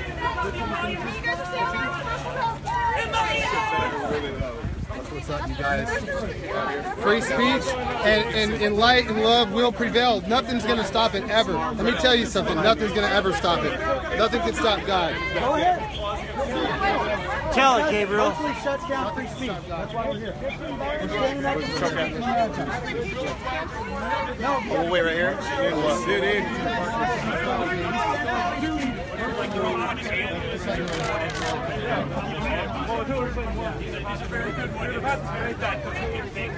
Hold up, guys.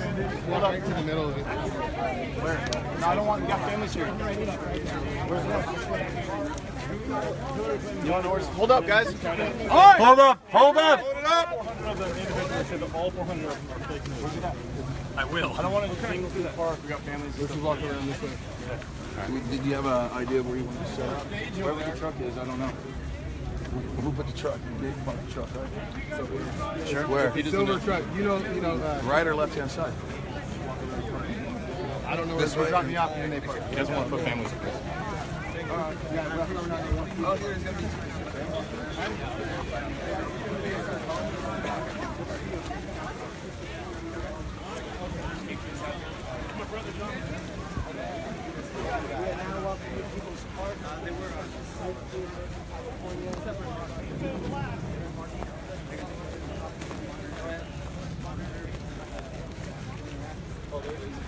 And we're at UC Berkeley. We're following along with the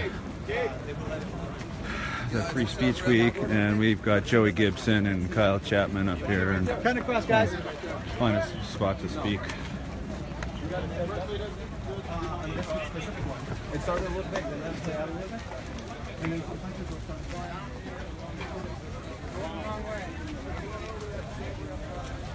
Mob here.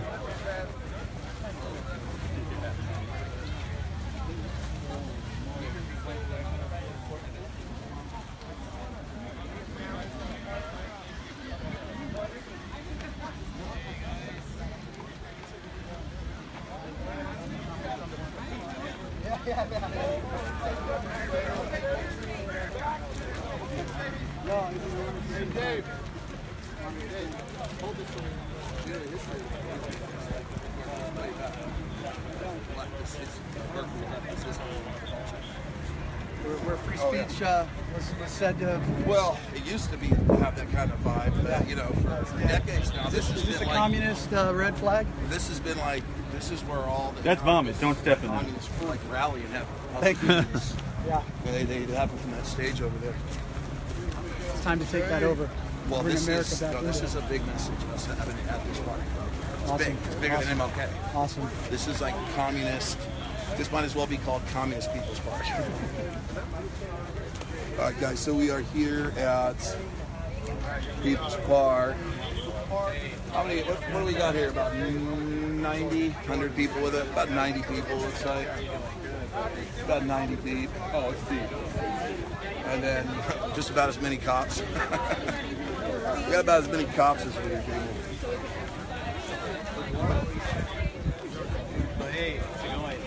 So what we're doing right now is snatching up the speaker. And we're gonna get it. Need help? Get it all set up. I think we got guys that are gonna do it. We gotta be mobile. We do it right here? Yeah. Hey guys, hey gentlemen, I don't want to make the part break your party, but unless you got a permit for amplified sound, we're going to cite you if you use it. Hey, all right, if you use your loud voice, you're cool. They said that we gotta have a permit. Yeah. Bullhorn. Yesterday we were confiscating. You can use Hey, mine. where's the right here? Can I use your bullhorn? Can I use it real quick? Yeah, let me just I'll jump up there. We're gonna get cited for this too. Okay. We're gonna get cited. All right. Okay, but you won't take it though, right? We use it over on campus. We were citing people up the other day. We've been citing everybody, so you're gonna get cited for that. Okay, never mind. You're Take gonna get it cited from for us? that. Or You'll just take it and cite it. You know, right? We get with the bullhorn? No, they said let's go get a ticket. Okay. We have to go to that stage. All right, let's go to stage. Let's go to Yeah, stage. trust me. All right. That's dude. This is the stage where all the fucking communists give their speeches from. For How about about 30 bullhorn? years. No bullhorn? Equally amplified. Yeah, but not equally. Still amplified, right? No. My point is not equally important. Capricious and arbitrary. Yesterday, we confiscated many amplified sound. Hey, it's So we're learning, we right? gotta We're do the learning same for everybody. Gotcha. I appreciate it, man. Yeah, it's just... I didn't see people parking in one of those green parking. It's all good when the agitator ain't around, huh? No, thank the Lord. Yay. Hey. Hey, it's an actual stage. What do you know? Again, we're at UC Berkeley here. Looks like they have found a stage at this stage. Got Berkeley, Joey Gibson Communist Park, and Kyle Chapman. for freedom in America. Standing up for liberty, standing Let's up go, against bring it the in, get violence, nice and violent tight. leftists. Bring it on. I gotta use my big boy voice today.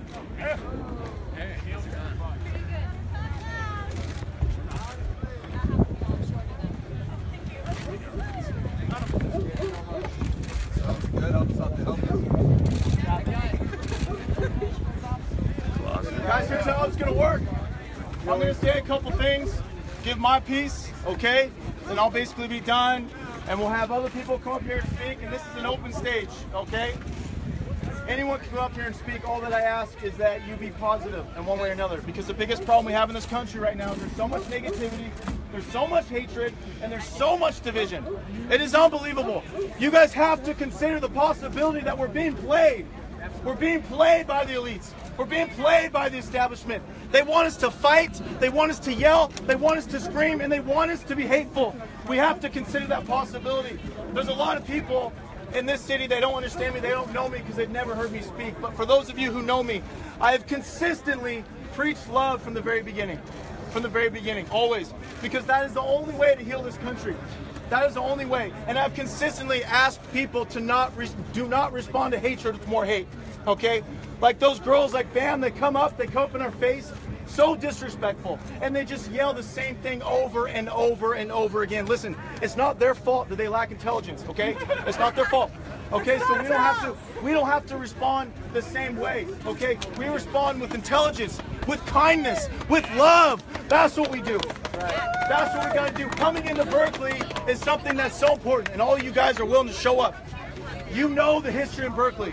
You know the violence, the threats, the hatred, all that stuff, and you guys are still willing to show up. I'm telling you this much. We have tons of people here. You guys, we will continue to come into Berkeley until they finally respect free speech. We will never stop. Never in a million years. Here's one thing that I always say this, okay? I say this all the time. But this is what we got to do, guys, as a country. All the individuals. This is what we got to do. It doesn't matter if you're on a street corner. It doesn't matter if you're at home with your children. You got to say who you are. This is what I do. I say, my name is Joey Gibson. I believe in freedom. I believe in love. Yes. I believe in God. Yes. And I will never, ever apologize. Not in a million years. That's what we need. We have too many people who are hiding. Listen, I did it for 32 years. I was hiding I was a prepper. I was hiding. I didn't do a damn thing because I didn't want to be a target. And that's selfish. Okay? We finally have a movement. Okay? And I'm going to tell you this, and I'll finish up with other people speak. We have this movement. And we have people who say they're in our movement, but they're just holding us back. Do you understand that? We have hateful people in our movement that don't care about freedom. They don't care about love. They don't care about you guys. They only care about themselves. Okay? We got to begin to call these people out because the extremists are on both sides and they're all ran by hate. Okay? And that's the only way that we can take this movement. Okay? This movement isn't extreme. This movement is what a lot of Americans are pushing for. They're just too afraid to come out, right? Because of the lies from the media, the mainstream media, the politicians, okay? If we keep pushing, not only do we get free speech, but for me, my end goal is to take down the corruption and the establishment and these politicians that have been taking advantage of us for way too long, way too long. Understand, we literally give it to them. We have no right to complain. We give the power to these politicians every single year. We let them pass more laws and we just stay at home, right? They increase our taxes more, we just stay at home, right? More regulations. These regulations, here's what people need to understand. I talk to Bernie supporters a lot. The regulations that these politicians pass, they help the rich and they hurt the poor. That's what you have to understand. These corporations have bought out our government, and our government is so corrupt. So every single regulation they push is to keep small business down, to keep you guys down.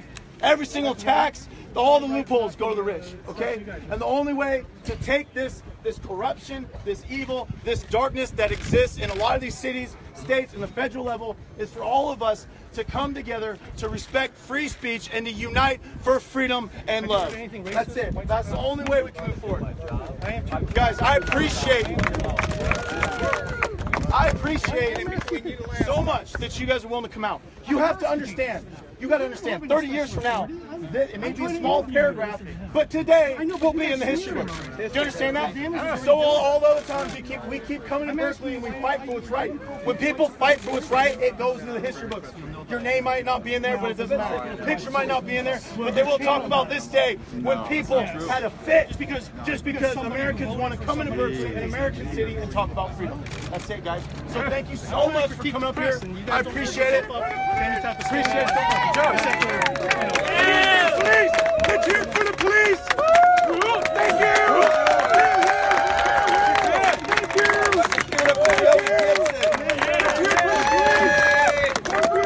Secondly, I want all of you to give yourselves a hand because you are all brave warriors and soldiers for freedom. Let's give it up. Listen, when we come out here, we don't know what kind of opposition we're facing. We don't know if we're going to face 150, 250 black-clad masked communists armed with rocks, bats, sticks, bloodthirsty, looking to crack our skulls and beat us and deprive us from our First Amendment rights. And anytime you guys show up here, you guys are a part of what has made this country great. You are the very fabric of what made this country free to begin with. Once again, give yourselves a hand, guys. This is a war, guys. This is a battle. There's a physical battle, and there's a spiritual battle. What's that? talk about race. Why don't you let me finish my speech? Hey, you can go we'll talk about it later. You'll have a chance. Yeah, but I'll tell you this right now. There is a war against whites. There is absolutely a war against whites, and I talk about it all the time, and I won't ever stop talking about that. But right now, I'm talking about the need and importance for brave warriors, brothers and sisters of God, to stand up for their First Amendment rights, to put their lives on the line and bleed if necessary, to fight for this republic and to fight for our freedoms and our rights. That's what I'm talking about today. Look, guys, when I showed up at the first Battle of Berkeley, I didn't know anybody here. I didn't have a YouTube channel. I didn't have a Twitter. I had never tweeted. I had about 200 friends on Facebook. I didn't have somebody follow me around with a live feed camera so I could get 20,000 views. I showed up there so I could protect my brothers and sisters, my right-wing brothers and sisters, men and women just like you, because I knew what you were about to face that day. All right? I continue to show up at these events because women and men like you guys continue to show up and support me. You continue to inspire me, and that keeps me going. Showing up at these events time after time again. 6 felonies later, $135,000 bond, facing potentially 8 years in prison at 80%. And believe me, folks, I am far from done. I am not going I'm not out here looking for views. I'm not out here looking for friends, guys. I'm out here looking to fight for the freedoms of this country. I'm out here trying to continue in the proud traditions of my ancestors who fought at the Boston Tea Party, who fought at Lexington, and who fought at Alamo. I carry on those proud traditions, and I see all of you are doing the same.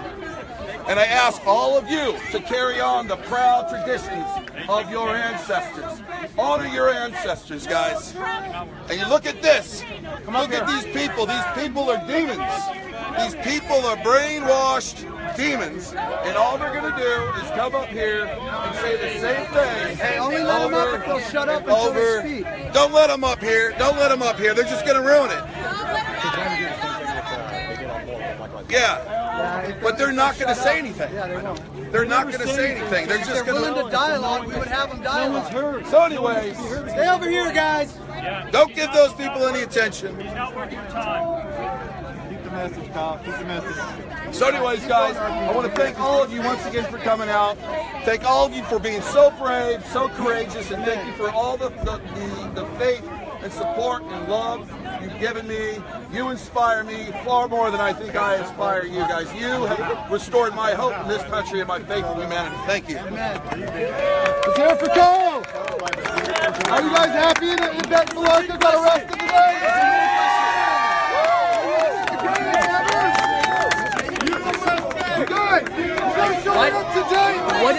Why do you feel like there's a war on whites? Because academia, the media are all... He's speaking right now. I don't want to be rude. We'll talk later. Showing up to things that are going to actually make a difference and take the power back for the people. You guys need to get involved with the politics, the city councils, education. You know, you guys got to show up. So thank you guys for showing up. And let's hear it for Bet Malonka getting arrested. I mean, they're just going to follow us wherever we go. So it's not going to get away from those guys. The best we can do is all those people that are giving them attention are supposed to be over here listening to the speeches. So. If you're for love, why do you march with the Helsinki street teachers and protect them while they're at gay pride rallies yelling at people hate? Yeah, I went there for free speech, but you know what? That was a mistake on my part because it confused my message. But I do march with them, and I do love them. I care about them. I disagree with their ideology, and they have said mean things to people in the past, absolutely. But they know that. We're honest with each other. We have that conversation, okay? But they're not at all racist at all. They are against homosexuality, okay? I don't think that's my business, okay? I think it's up to the individual and God. That's not, you know what I mean? So I do understand what you're saying, and I shouldn't have they've agreed to never preach when they're around me. So I shouldn't have gone down there when they're preaching at that Pride Festival. I should have just gone to the Pride Festival and just talked to people is what I should have done. Because I don't want to yell at people. You know, it's not what I do. And so it's a legitimate question. But so what about you're railing against SB 219, which would protect trans people from basically being harassed in nursing homes by their caregivers? When was I never even talked about that. I don't even know what that is. You and Will on a radio, you talked, but I think you didn't do your homework. You said that you were saying that the bill was going to mean that anyone in the state of California who didn't use a preferred gender pronoun would be the bathroom. Oh, the bathroom. No, it's not the bathroom. It's the gender. Just the gender. Just the gender. It was only applied to nursing homes. To nursing homes? I don't know. To the caregivers and how they treat people in nursing homes. Okay, so, I've never even heard of that. You've been launched onto a public stage, and I know how difficult it is, but you really need to be careful that you just assumed that like there was this, I would be surprised if I commented on that because I rarely comment on laws that are on the books that they're going to vote for. I rarely comment on them. Well, you and Will were laughing about it, and ask Pam. I asked her about why you did that. So send me a link. I'll look at it. If I did, that surprised me. I was messaging with Pam. Okay, cool. If we continue paying attention to them, we're not going to get anything done. No, I know. That's what it is. I want to keep marching, but hey, let's keep this rally going. Just give him a minute. I'll let him speak, and then we'll. Protect her. What do you think? We're undocumented residents. Absolutely a war against whites. What is your thoughts on that? I think you got to ask him. I think that here. I'll tell you this much. Here's my opinion. I believe that there's an attempt to divide this country off by race on all sides. You think there's an attempt, or it's already been done? It's been done, and it's morphed, and now they're trying to do it again in different ways. So why is it only a problem when it's potentially against whites when the country has been always divided racially? I don't see the whites as the issue. I see it as divided. That's what I heard though. You got to talk to him about that. But I do believe there's an attempt to make people identify as a color. So not specifically white, you would say, but like purely. I agree too. I do agree that there is a big, focus on race. But right now, in what is being presented, I think is what's being heard. I agree with you guys, right? Like this is a great conversation that we're having. I think it's awesome and beautiful. But when it's being presented as, oh, there's a war on whites, and there are people that are cheering and agreeing with that. There's a lot of people that are unwilling to accept the fact that you are agreeing with there's been a racial problem in America since But if we are focusing on issues... Maybe! Only if you we should have the we should have the right to speak regardless of whether or not we agree. We're the problem because we're getting killed. Because we're not getting killed. Every time I come out of that, they're not stopping you. They're stopping me, cuz. They're stopping me. Right, they're stopping you, corny white ass. Each other, and then 16 get killed by the cops. Where's the outrage about people kind of killing each other? If Black Lives Matter, then why are they killing each other? Brown versus the Board of Education was passed in 1953. We still have segregation in our schools. Alright? You want to go up there? Our fucking community You want to is go up still there? underserved. You want to go up there? You guys come out here into fucking Berkeley, You want to go up into there? the Bay Area, You want to go up talking there? all your fucking mess. Let's go. I'm talking to Let's you, go up there. cuz. Let's go up You're there. the one that came out talking all that hype. Walk up here. Hey, I got you right here. Thank you.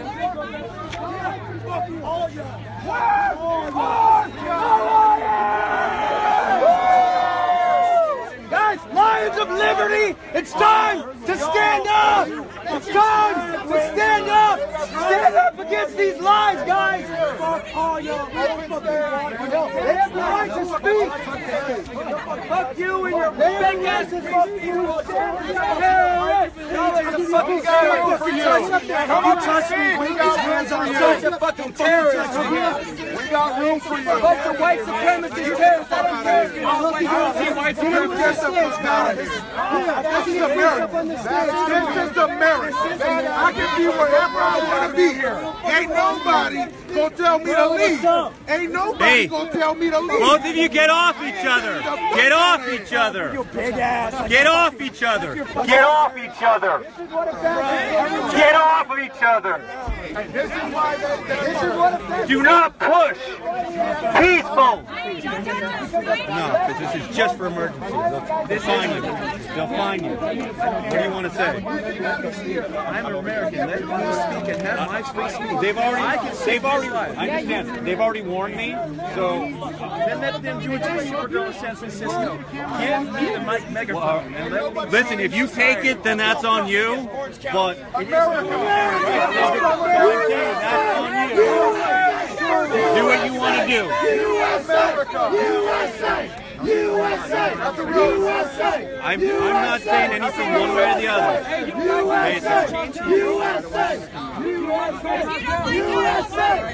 Exactly. I'm first born here too. I'm stood in line.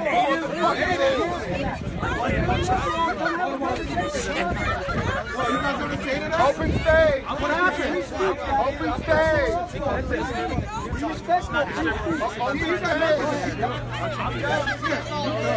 That's why you got nothing to say. What he said, get on the stage, big mouth. Get up on the stage. Well, I know, but the police spoke, so that's all I know. But speaking with an amplifier isn't fair if you have a voice that's weak. I agree Because you're with you. already scared. I agree with And you. you can't speak. You can't stand up for yourself. I'm saying I don't see what you're doing. You can do what It's like when the cops raid me or whatever. I'm like, well, I don't know. Like, I'm not giving you permission to search me, but if you search me, then you search me. You're not our boss. You know? We're the boss. He's just saying what? He's just saying what?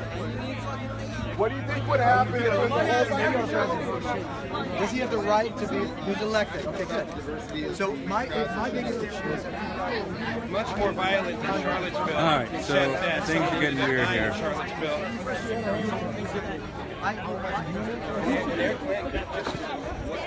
The leftists and the liberals are violent. You literally have brass knuckles on there. He told me you fight. Where's brass? On your phone. This is what you do. You walk around and talk about cracking It's a sticker. I can't hit anybody with that Of sticker. course not, but it's What are you symbolic talking of brass about? knuckles. He Which, said you do you fight. have any? Because those are illegal. Fights like UFC. If I had some, do you so think I would UFC. tell So you? you partake in violent acts, but you want to condemn people who are supposed to be I take violent. in acts of self-defense. So when active people are self-defense, attacking me. but you're constantly fighting. Yeah, This 'cause- is your 'cause hobby. leftists are You love that constantly- shit. You leftists love are that constantly shit. attacking me. Leftists. Yeah. Physically attacking you. What do you think happened at the first battle of Berkeley? You think we started attacking You think people? the whole thing with Milo when they were starting fires everywhere? You think when that the was- 400 you think, people we showed up initiated and that? started attacking, armed and masked and firebombing the school, you think they showed up and just with innocent intent and would But not what does hurt that have to anybody? do with you walking around with? Because those are the same people that attacked me. You got the same physically people that attacked Milo at the Milo riot attacked me at the first battle of Berkeley. Yeah. Okay. Antifa. Did you see their faces? How do you know they attacked you? Yeah, I saw some of them. I saw their faces. Some of them I didn't. But there are a bunch of leftist militants that live here in Berkeley. Did It's they well talk to you known. and tell you they were leftist militants? That's my Berkeley. Antifa are leftist militants. They talk to you. Antifa are leftist You know who militants. they are. They talk to you. Antifa, it's well known that Antifa are leftist militants. They are communist militants. They fly They're with not hammer and communist sickles. militants. So That's a generalization. No, I would say the They're ref anarchists. cons are much further left. They're anarchists. No one else can like. They don't logo? support the system that has benefited y'all over people of color. That is dehumanized on a systematic basis. Communists a system are of like domination. the biggest, are some of the biggest races out there. What are you talking about? You think Communists are Mao? some of the biggest You races? think Mao Zedong would let people like you walk around China? Do I look He like would a have you communist? rounded If I said up. I was a communist. You I are wanna talk supporting about communism. You're supporting communism. I am supporting communism in what way? Because all the views you're espousing are What communist are my views? You're just talking about socialist views. All you're doing is talking about what socialist socialist leftists. views? What did I talk about socialism? That's what you've been doing. The whole who do you? Critical theory. let me So ask- you asked me about history, and I answered you. Where was there I can tell that you socialism? were taught critical theory version of history. Where?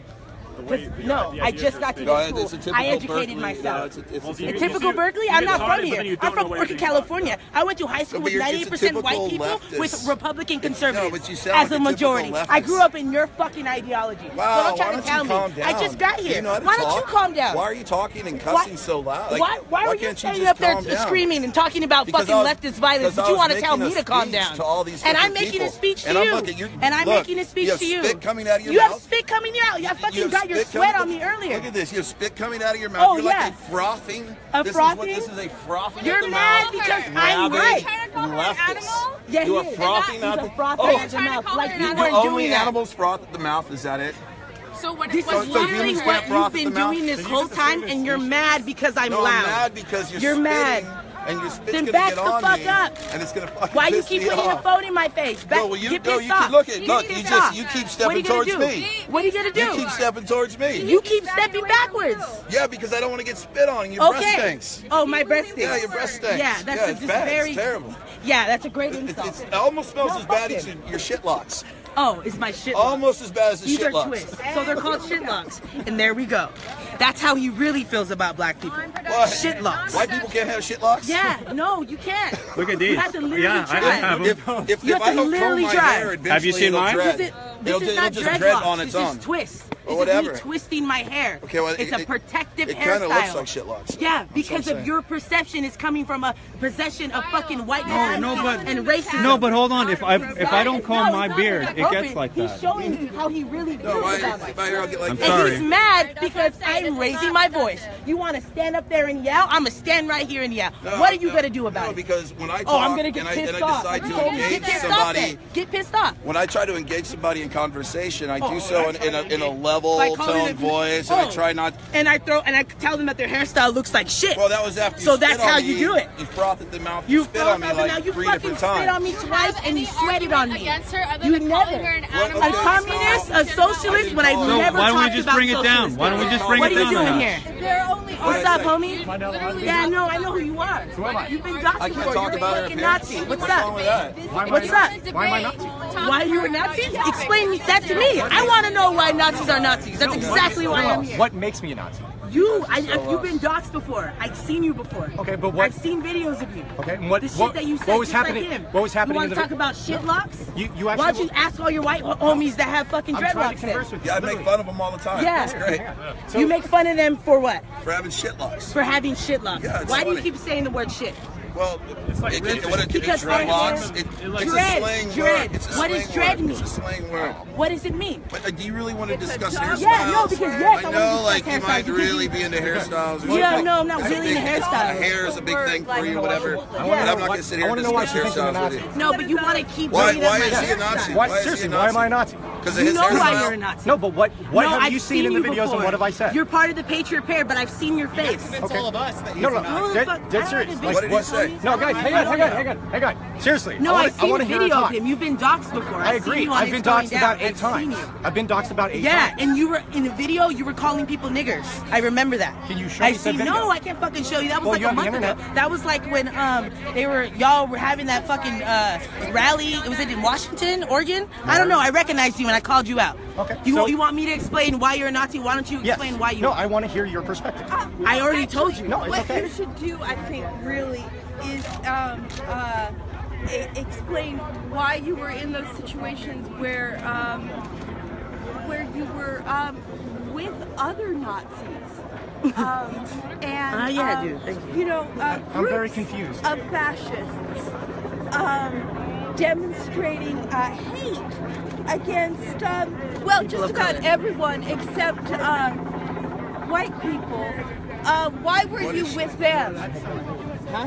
Why were you with them? What brought you? All right, so am I allowed to answer? What were you calling me a socialist? No, may I answer? Economic and political. No, may I answer? Let him answer. Let him answer. May I answer your question? You certainly may. Are you going to allow me? Yeah, tell me. Okay, cool. What's up? So, one, I would love to be provided evidence that I ever did any of that, because that has simply not true. Hear me out, please. Okay, one, there's not a single shred of evidence that I am a hateful racist. In fact, when I was up in Seattle, you can Google my name on the Seattle Times. Seattle Times made a peace joint. I brought marijuana to the Seattle streets to calm Antifa and the Trump supporters down. I personally didn't vote for Trump. And honestly, I've been called a skinhead more times than I can count. Well, right now, you're unaware of the fact that a skinhead, dude. I also have a disability. It's called alopecia areata. I can't grow hair, ma'am. And I respectfully disagree with your assertion that I am hateful based on nothing other than the appearance of my skin or the fact that I'm a disabled. Attack me for having my hairstyle. No, I am a disabled American veteran who served in the United States Marine Corps. And you make fun of me or label me based on nothing other than the fact that I have a skin condition. You've been doxxed. I told you. I saw a video of you. Let him answer. And I would love to see any kind of evidence that you would have. This was like months ago. I don't know how to even. Amazingly enough, the internet exists. And I encourage you to bring up this evidence and show me directly. I'm not going to stand here and Of course you won't. It could be some other dude is what he's saying. Of course right? not, because you don't have the evidence.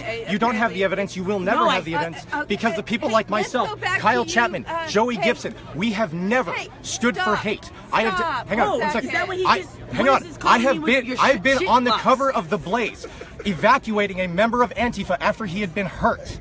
Okay, I stand for the freedom of Americans, the ability to speak regardless of whether or not I disagree.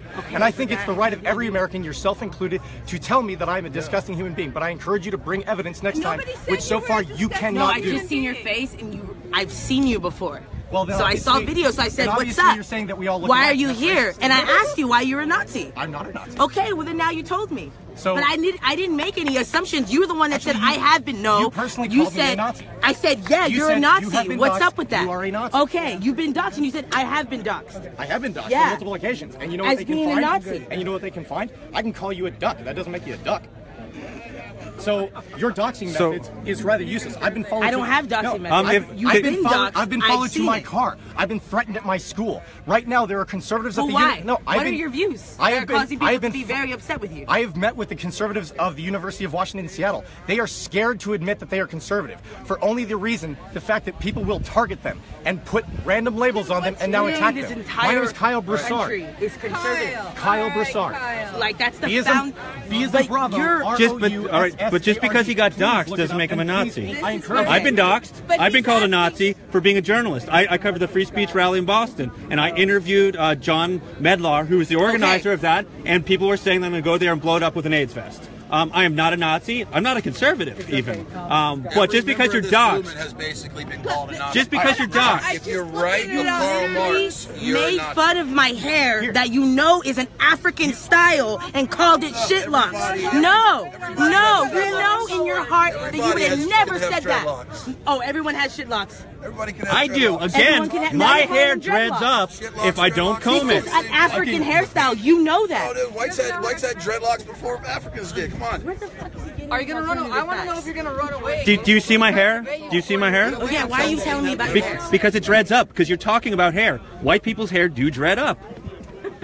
I have to comb it. This is absurd that we're talking about this. Why? What is that? You're saying that white people's hair can't do that. No, I said what? White people's hair can't do that. Did I say I have the monopoly on the hairstyle? No. Shut the fuck up. You've been trying to talk to me from the back. You have something to say? Step up then. What's up? Since y'all want to do three on one. Okay. No, I'll do one-on-one.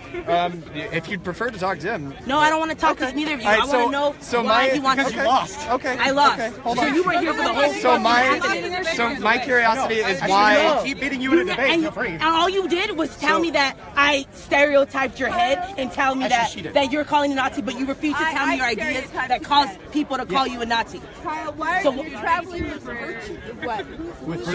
virtuous skinhead? So my ideas that got me called a Nazi is that I called out people on the alt-right. If you want to know why people get called a Nazi, I was denouncing the alt-right, and that got me called a Nazi. So his Facebook account is literally the virtuous skinhead. So you want to know why? You can be a sharp, right? So you just know what a said sharp she called you a skinhead, and you fucking guilt-tripped her, and that's how you identify? Do you want an answer? What? Okay, the reason I took the moniker of the virtuous skinhead is because in November, I was approached by multiple people when I actually went in support of a Women of Color conference on the university campus. There, I was actually told, and it's on my YouTube channel. Feel free. And you went in support? No, I went in support, absolute support. And someone approached me from behind and said, "You're not welcome here." And I said, "Why not?" It says, "You obviously." Bring that shirt? No, I just got this a couple weeks ago.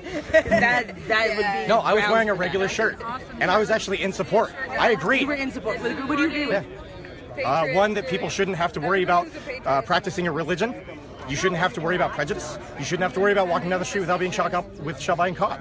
I agreed with all of those points. I encourage you to look up the video. It's on my YouTube. No, it's not monetized. I do it just for record. Then what are your ideas and your beliefs that cause people to associate? I have an idea what it is. My ideals. Someone on the live feed is. You cannot be control of somebody else's opinion. Your opinion is your own. My personal. What are you No, talking about? my personal view. Let him respond. No, my hang on.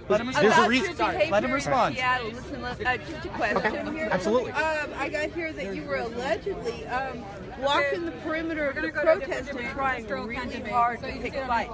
How do you respond to that? It's absolutely inherently false. Okay. In fact, actually, you have multiple accounts where I'm actually stopping a liberal that cause people to associate with the Nazis with shields. I have a guess. Can I throw one out there? Aren't you a journalist? Well, yeah, I can ask questions, right? What? Yeah, go ahead. You So, can ask someone on the live stream is saying it's because he has a Kekistani flag on his Twitter. So the Kekistani flag is the one that looks like the Nazi flag. So that might be why. The original symbol before the Nazis co-opted it? No, well, the Kekistani flag is the Pepe the Frog meme. And their flag is a green version, but it's not the swastika. It's 4Ks. What does it mean to him? Well, you should ask him. But why is he rolling around with this fool that's talking about the white Go ahead genocide? and ask him. I'm trying to give you information. Anybody they want. They As march with to Joey why Gibson. he might So have been why is called it? that. So here's Okay. Oh, I see this. But I don't think having a so Kekistani why flag is it makes you that a you have Nazi to extend? Sorry and you if I have to have upset an you. assumption of such anger and hate for me. When I would personally love to give you a hug. No, I would gladly. I don't want to touch you, dude. I know I'm a little gross right now. I'm sorry. But I mean, honestly, I'll shake your hand. Why I do will people absolutely associate put you out with a Nazi narrative piece beliefs? towards you. I will gladly embrace you as a friend, as a sister, or whichever gender you prefer. But I will put my hand out in peace.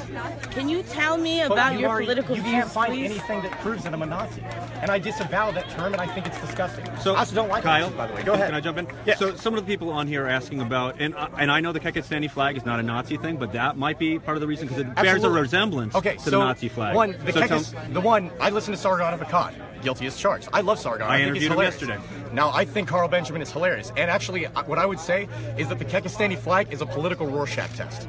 Absolutely. The people who will, just like yourselves included, anything that they find that they might be able to pin on you, they will go, bam, Nazi, found it. It justifies violence against this person. And that's unacceptable. I do not denounce a single person. I will denounce their ideas, because when you denounce a person, it demonizes them, and it allows people to more easily bring violence to them. It justifies the fact that they're not human. We can hurt them any way we want. We can just run up and punch a Nazi on the street. You know what the fact is? The guy with the Nazi armband in Seattle, I think is ridiculous. I think he's nonsensical, and one, it made me laugh when he got punched. Don't get me wrong. I mean, right when he took it in the face, just like Moldy Locks, and I'm sure that's not the first time she's ever gotten that. But I think it's absolutely hilarious. But the thing is, he should still have the right. To be a Nazi? Yes.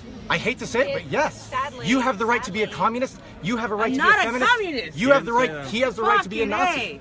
But the thing is, instead, hang on. He didn't say that. I know, but y'all keep calling me. He didn't call you one. But any person. Any point didn't say you have the right to be a communist. My bad. I'm saying my bad. Okay, but you've been walking up here and trying to tell me I'm wrong. But you weren't even here this whole time. You have no idea what I just had to engage with before you came. I don't No, stop talking about it. I study economics. That's my degree. But you have the right. It's not even communism. Y'all, you I'm actually label an advocate for universal communism. basic. Anarchists. You see anarchists. Who?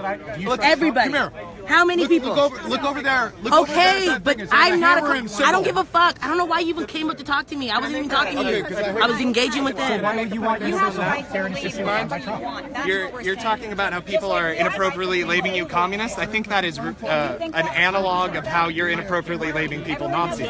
You're not a communist, and they're not Nazis. I told him I saw videos of him. Is it him doxing and Nazis? is it possible? And he told me it didn't. I never said nothing that even supports. I never talked about political economic ideology. I never talked about socialism. I never talked about capitalism. Okay, but I got called by his homies 3 times before I even said that. So it's not a result of that. It's not the same thing. It's not the same thing. It seems like an inflation of a What are position. your political beliefs? Okay, first of all, you said you put that flag there because it reminds people of Nazis. That way you can see them. Wait. We need to Political flat out say that we Rorschach. are Do you know what a Rorschach test is? politically. I've heard that word, but I'm not really sure. Is that funny to you? Yeah. It's funny that I don't know something? No, I'm Okay, about go to ahead. inform you. Is that okay? Oh, yeah. Okay. But you see how you took pride in that? Yeah, I think it's funny. Yeah, you think it's Okay. funny. So, Our group does not agree on I know. the I same know. political. So, Of course so not. all right. Now, one. Why would we? Well, here, No, just so you, and do you mind me speaking real quick? Okay. Okay. You want to but know my political a beliefs? worship, does that have to do with when someone sees something and it's a symbol to them and identifies them? Yeah. That's exactly what I said, and you told me no. I didn't say no. You did. You said that's not it. I literally didn't. You did. I asked if that was it. Here we go. The political And then you Rorschach took test. pride because you thought I didn't know because I said you said A no. political Rorschach test is the ink blot test where you identify You something. see something, yes. Okay, you and I let's asked go you from here. if you put that on there Let's go because you from here. want. Listen, I asked you originally. Do you put that on your Twitter because you want people to see that and identify you with a Nazi so it reflects on them? No, I think it's ridiculous that you try to find Nazis in everything. Why do you keep saying me try to fight Nazis and everything? I'm using you as a pluralistic. Okay, we see. This is literally what you were telling me I shouldn't be doing, and now you're doing it. No, you assume something about me. I'm using people as a pluralistic. Okay, because I've been called but a what's Nazi by okay? So the hundreds of purpose you said it's a political Rorschach test. Okay, so when you see that, you want people to do that. That way you can identify them. But you refuse to tell me why you would put that originally. My apologies. I'm seeing I just wanted to make sure there wasn't a fight.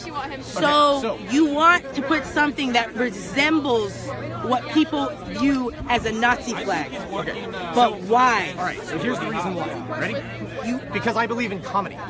And the fact that I personally find it funny when people, because you guys brought me into this, not you personally, all right? Don't be offended. Not you. I did bring you in. Not you.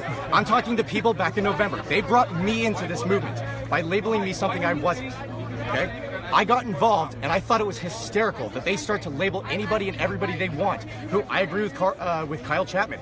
Anybody left of Karl Marx is suddenly a Nazi. The KKK flag, or the KKK flag, and then the Nazi flag, the one that's like on the Kekistani thing, right? It's like the Grand Wizard's logo from the KKK. The Kekistani flag is literally the political Rorschach test to make fun of people who see Nazis everywhere, and I used it because I love when people just go, "You're a skinhead," just like your friend, and then suddenly You what happens- identify as a skinhead. It's literally your Skinhead doesn't mean racist necessarily. Okay, I understand that, but when someone identifies as skinhead, and in my situation where I grew up, He's got a disease.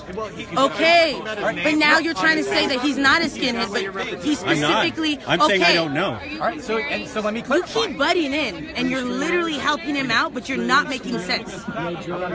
So are you a journalist, or do you want to engage in this conversation fully? Or you just want to support everything he says? Did you come here? Because literally that's what you've been doing. I don't even know what he means. And you've been because wrong you're not letting him 3 times. answer. No, he's already answered to me. He told me it's a joke to him. He says thinks it's a it's political funny Rorschach that test. people see Nazis everywhere. That was his point. So what the fuck are you talking about that I'm not listening? So may I? You're just making shit up at this point. You're literally helping him out, but you're making yourself look bad. Okay, so You should probably stop talking to me. Are you going to engage with me? No, I'm trying to. He keeps fucking personally, interrupting. do you want my political opinions, or do you want Yes, me? that's Okay. what I've been asking you since you arrived in this All right, cool. space. Personally, I'm a huge advocate for universal health care. I would Okay. love it. The problem is, our government pretty much sucks at everything it does. True. Would you trust Donald Trump with your health care? Trust Donald? Trust No. Donald Trump with Hell your health? So why would you want him to be in charge of socialized health care? I never said I would want him to Perfect. be in charge. So I you- do so not now you and support I any have- president. So now you and I have common Okay, ground. keep going. Cool. The next one, I don't think you and I should ever judge each other based upon the birth of what we were made. Of course not. Okay? I grew up with all white people. I You would- act like I'm walking around Okay? judging white But the people. problem is that when we have people who label me as skinhead or a Nazi or things like But that. you're helping it. Okay, You know that, right? Now, if I may use a word that's not really helpful to the dialogue, when people use the N-word, okay, in the black community, okay, they've taken it upon themselves because they adopted that word, so it was no longer offensive to them from people who were historically dominated. But that's literally a take that people tend to try to, when they're on like say television and whatever, they're trying to say that's the reason because it tries to make us look, but honestly, a lot of it is not, it's rooted in internalized oppression. It's not rooted as a sense of protecting, it's rooted as a sense of self-degradation, because that's who we were for so long. All right, I'm out. Go over here. Something's going down this way. If you want to have your blue nice set, this is what happens. You know when you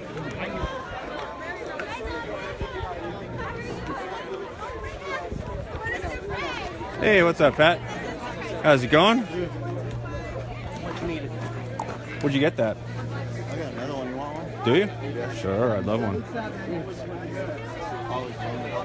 So, oh, it's much nicer over here in the shade. Camera again, brother? Sure. It's live streaming. Yeah, as is mine.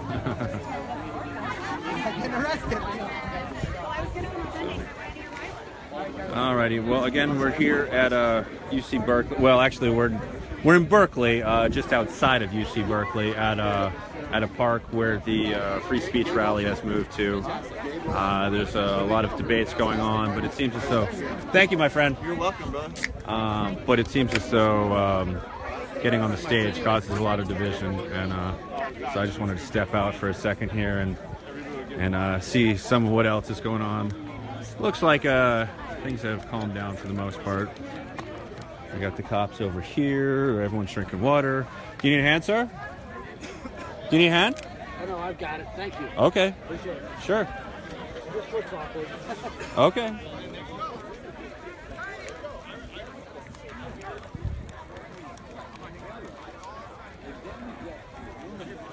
So yeah, there's a disabled gentleman there on the ground.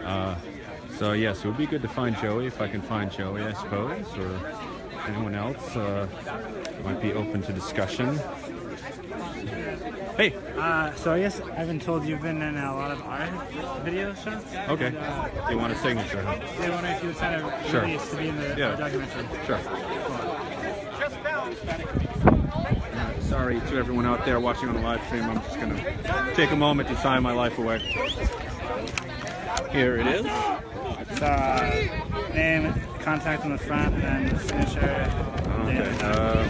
Can we hold this? Here, I'll Just turn it around on you. That's okay. I got it. It's fine. Yeah. Here, take the soda, sure. So print my name.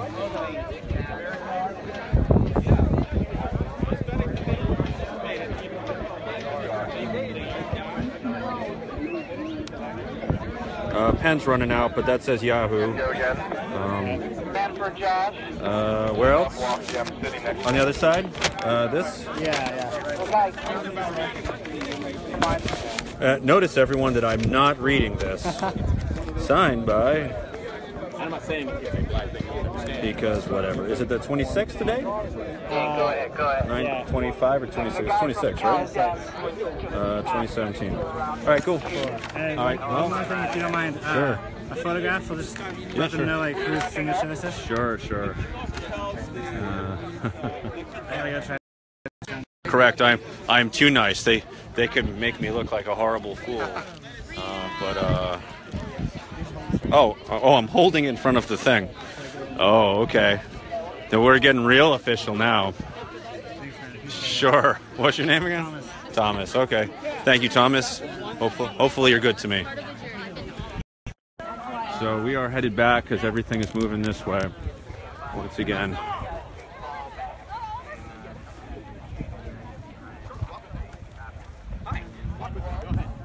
Hey, Russell! Sure? Yeah. Nice. Nice. Thank you, kids. Anytime.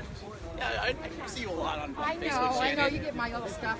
Yeah. Once in a while I get carried away. That's okay. Hey, I see you everywhere too. What's your name, man? I'm Jordan. Jordan, I saw you. I think I saw you. Whoa! It is my fault for distracting him. No worries. That was on live stream. That's gonna live on forever. I'm sorry, man. No, it's okay because at least your audience can actually get a good laugh out of something. Right? Yeah. We're bumping into everyone here. It's okay. Yeah. What's up? Oh, nothing. I was just saying. Seen around. I recognize you. I figure I'd just say hey. That's all. I don't know. Maybe say whatever you think of all this. I guess. Well, I think that we are pretty much living by the legacy of the free speech movement going back to the 60s, and I think that right now we are just a reincarnation of that free speech movement, though.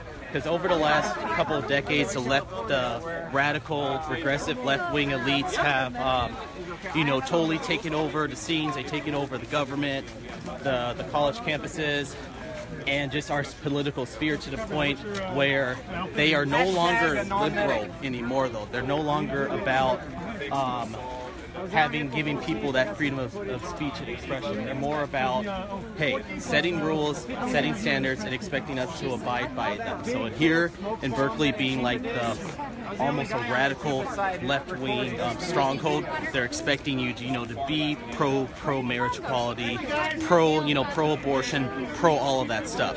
But if you're against that stuff, then automatically you're going to be assigned the bigoted label, though. So we're out here to say that, hey, whether you're for that, whether you're for gay marriage or not, though, you should be able to openly express that without having to be labeled a bigot or have any other kinds of ad hominem attacks hurled at you.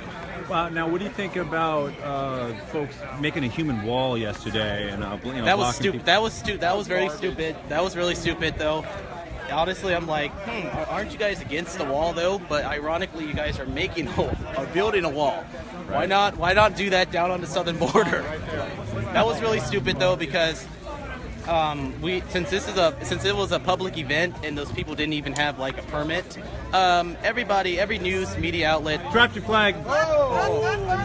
I mean, every media news outlet has the right to document what's going on, and the so-called protesters don't have any right to try to stop us from doing what we do. So that whole wall, that was stupid. I think it's debatable. I think legally they could. I think it's ridiculous. I mean, if we're there to kind of get like physical or violent, then yes. So, but if we're there to actually document what's going on at this public event, we should have a right to see what's going on. I'm trying to hypothetically figure out the legalities of it. I think it's ridiculous that they do it, but I'm not sure. Well, I'm not sure of the legalities. That's all. Yeah, but in my opinion, the thing is stupid, though. I mean, that girl, what they did to the girl, Samaria. Millie. Samaria. What happened to her? They were actually building the wall, preventing her from getting by and documenting the event. Samaria was one of the live streamers. Right. They were doing it initially to Millie. But Millie Weaver of InfoWars? Yeah, they did it to her, too. That was stupid. Well, right, no, I was with them. It was the three of us. And, I don't know, it was just weird. But anyway, any last thing you want to say, or? For those who are on our side and are watching, hey, at least you guys can be here in spirit, and we wholeheartedly appreciate that. Mega. Cool. Has shown himself to be upset.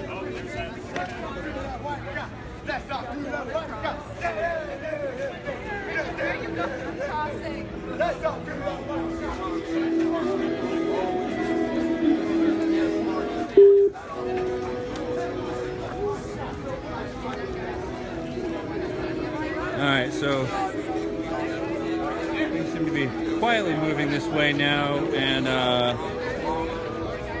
don't know what's happening anymore. Everyone's mobbing around Kyle Chapman, and they're playing some kind of music over here. I'm not really sure what it is.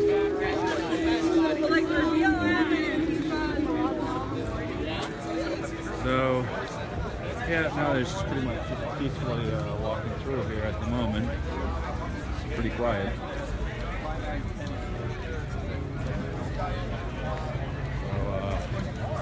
Yeah. This dude is tall. This guy's like 20 feet tall.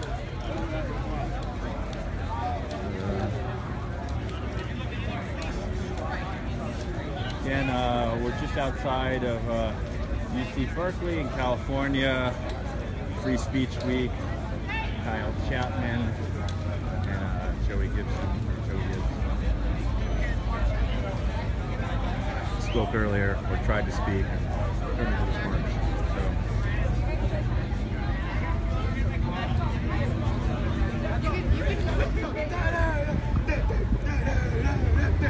Let's all do this, Donald Trump. Let's all do this, Donald Trump. I am so fucked up that time. Well, at least you know yourself. Proud member of the Black Knights. Black Knights? What's that? The Black Knights. We protect those from injustice. We protect those from being deported. We protect those who can't protect themselves. That's the order of the Black Knights. Right on. Cool, man. Take care.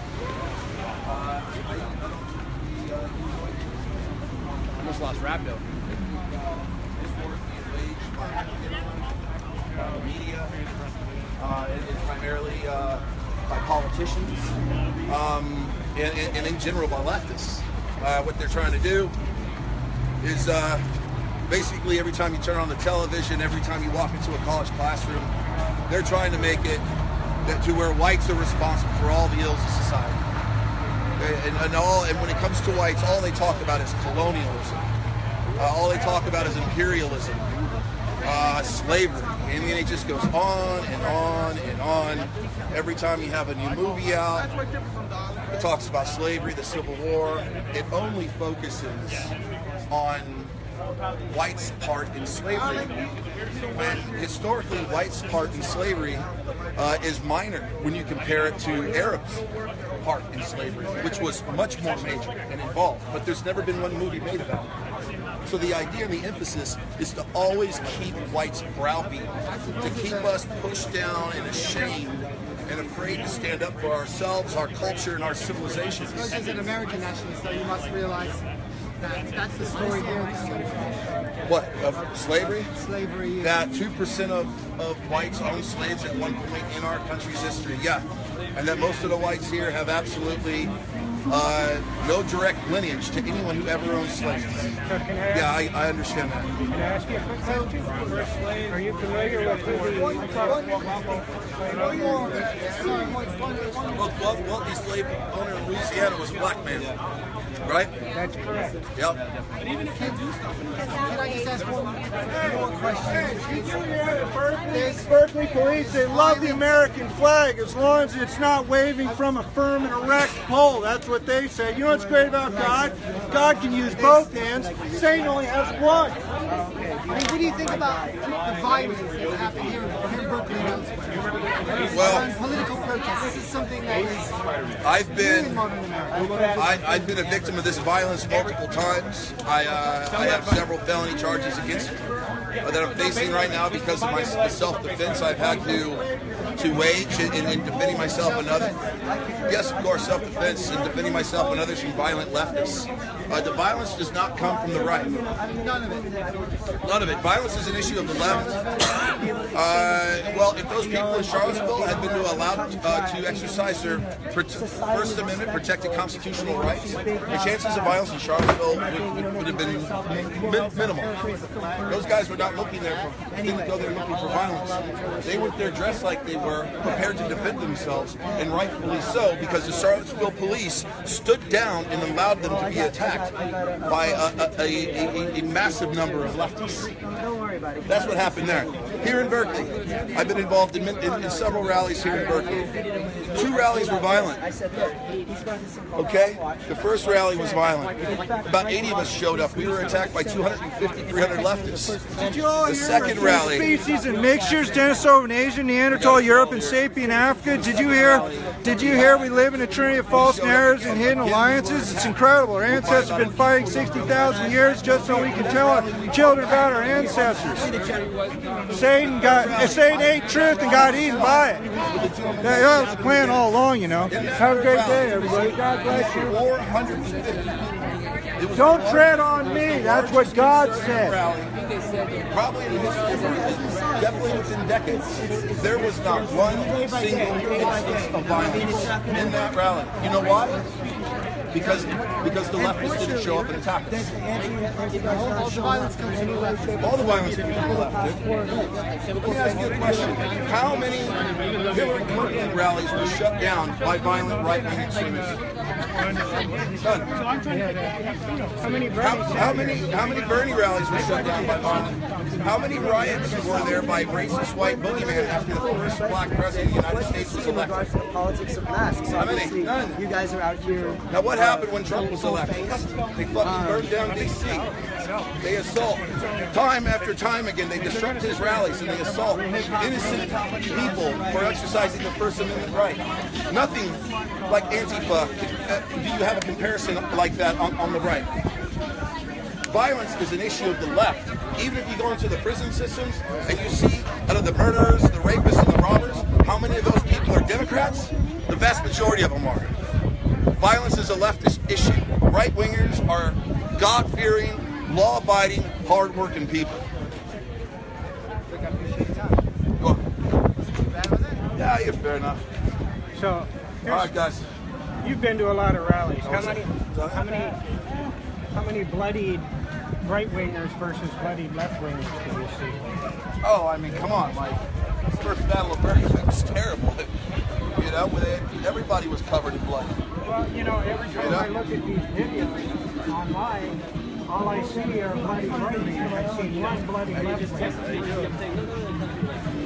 Yeah. It's, you know, these guys, you know what's funny is he actually had a look of shock in his face when I was telling him that the violence comes from the left. He was like, really? How dare you say something? I mean, that sounds a bit ludicrous. And you look at him and you're like, and what instances do you have, solid concrete instances do you have of organized right-wing violence? Almost none. You don't. Almost, yeah, it just doesn't happen. They have Charlottesville now. That's all they have. And when I tell them with that, it's like, hey, had those people been left the fuck alone, there'd have been no violence. They'd have had their little fucking speech and went home. I will point out the difference. The left, when they say we're streets are streets, they actually take our streets. Yeah.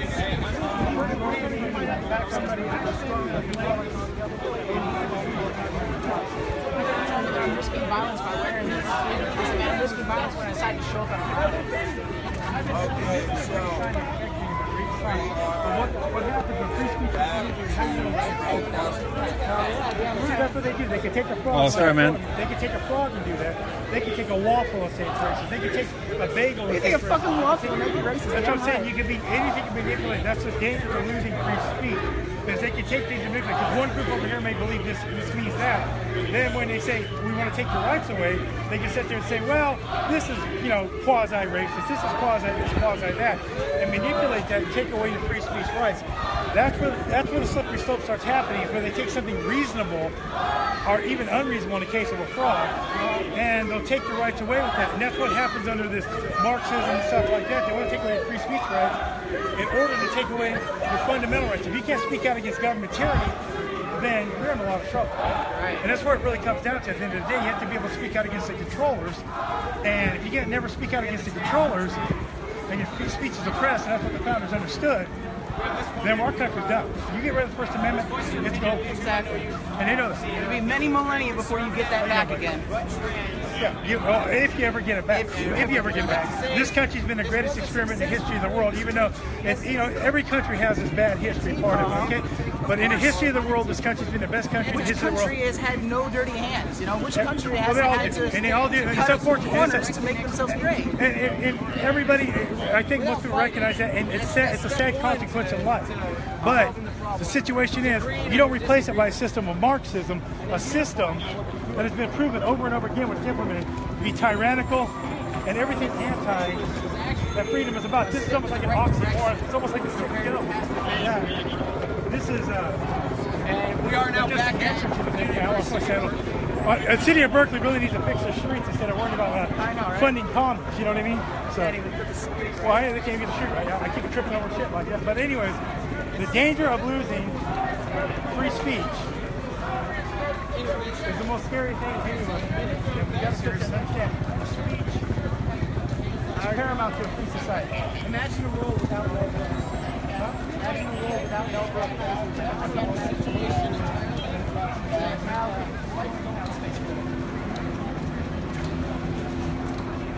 I'm not sure who all the Marxists are they're railing against.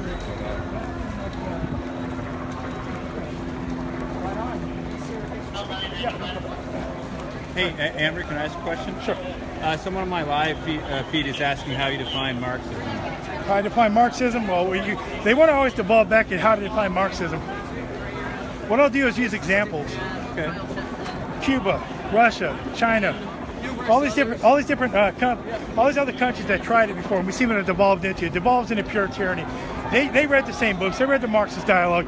They went for the same kind of bullshit, and ended up falling into almost not pure communism, because it's never been pure communism, but pure fascism. And that's how I define it. I've seen it happen over and over again. It never works. Thank you.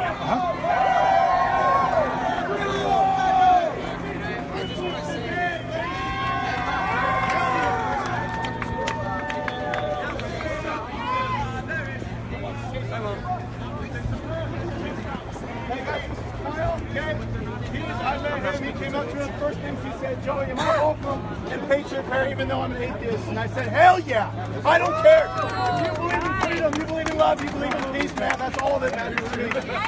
He's been running around, he's literally, he put his lives on the line several times. Okay, he believes wholeheartedly in nonviolence resistance. Okay, this guy's a real deal. Okay, he won't walk into Portland by himself. He has to with his hands up. Okay, amazing speaker. He's got something to say. Let's hear it for Kyle. Hey, I want to just say something really quick. Every time I'm coming here, they ask me why we're going to this very specific spot. First Portland, then Seattle, Westlake. I got the same question when I'm coming here. This is the absolute most important place to ever come. This is the epicenter where all of this is going down. I attend the University of Washington in Seattle. There are people there who are conservative, who are scared to admit they are conservative. They hide and skulk in the shadows, fearful that they will be targeted and assaulted and fall into their car. I have been doxxed, I have been assaulted, I've been threatened. I am not even special about that. That is almost an everyday occurrence on a university such as Berkeley or the University of Washington, Seattle. Yvette Falarka was arrested today. She teaches.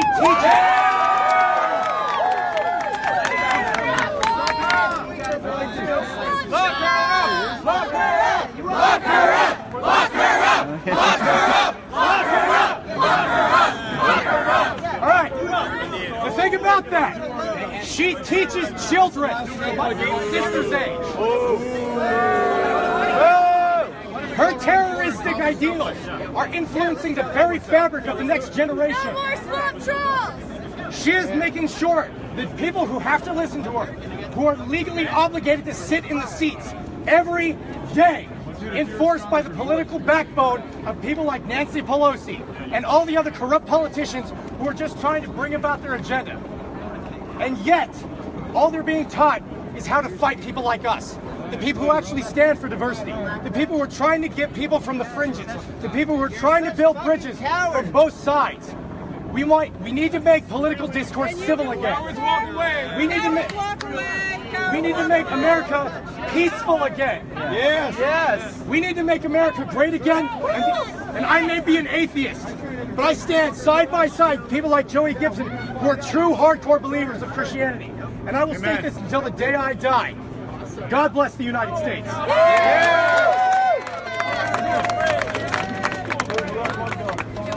I'll speak real quick. So listen, guys, I'm Kyle Chapman, also known as Bass Stick Man. Hurry up! If you guys didn't notice, every time we've shown up here, the numbers of Antifa and the numbers of BAM are getting smaller, smaller, smaller. We are winning the war, guys. This is where persistence pays off. First Battle of Berkeley, there's about 80 of us. There's close to 300 of them. They overwhelmed us. We took a lot of damage that day. Second Battle of Berkeley, there's about 300 of us, about 300 of them. We all know what happened at the second Battle of Berkeley. There's 3 rallies. The third rally, 450 Patriots showed up. That rally was run by myself, Gavin McGinnis. We had people like Joey Gibson speak. We had Faith Goldie, Brittany Pettibone, Lauren Southern. Probably one of the largest rallies in decades, or possibly in the history of Berkeley, one of the largest conservative rallies. Antifa did not show up. There were 0 instances of violence. None. That is what we're looking for. We're looking for no instances of violence. We do not come here to provoke violence. We come here to peacefully assemble and exercise our First Amendment rights. Doing it. It's called self-defense. It's called self-defense. Big difference. So what we do is we come here to peacefully.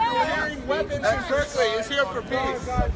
And then once again, today we had almost no instances of violence except for one, where Yvette Falarka assaulted me. And now she's in jail. So the The story tomorrow is going to be eventful assaults, Bay Stickman, Kyle Chapman. That's a big no-no. No, it's going to be hilarious. She's a disgrace to Filipinos. We're doing good. We're doing good, guys. Disavow now. Today was another victory in the battle for free speech, the First Amendment. Thank you. Thank all of you. Everybody give yourselves a big round of applause.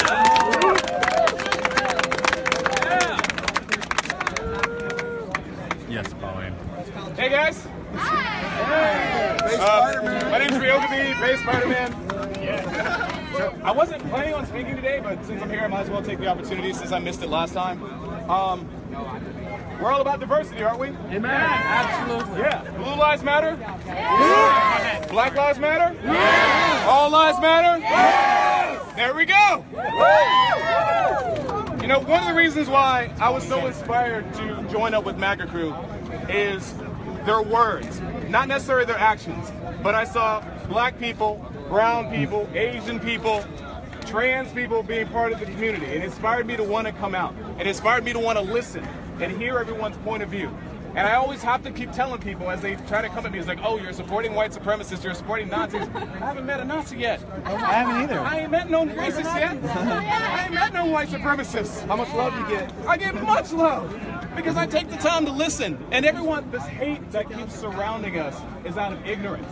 It's out of this form of like this rising of virtue signaling that everybody wants to be more offended than the other person, and they use us and the flag as their target. That if you support the flag, you support America or Trump, that you must be a bad person.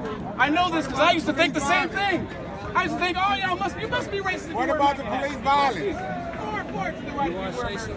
All right, so I'm gonna just step out here for a second.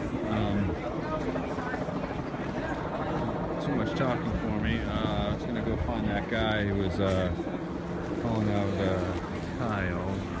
Let's see if we can find that dude. Where did that dude go? Where is that dude? He had a tie-dye. He had a tie-dye shirt on. I have to look up if he's out on bail. Yes, he is out on a $135,000 bond. That is correct. So I'm going to walk down here and see what this guy is shouting about. The it's like got the wacky tam on. Hey, you're not helping though. Get out. You're not helping. What's going on here? You can help me. I can go over there. I'm trying to help. Okay, well, you're not helping. You're not helping. Adrián. You gotta break that hypnosis, gal.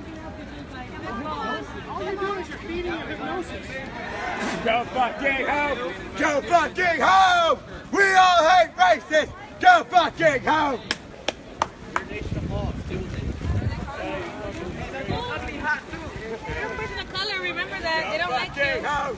Go fucking home! We all hate racists! Go fucking home! Bienvenidos a México, pendejos. Where are you going?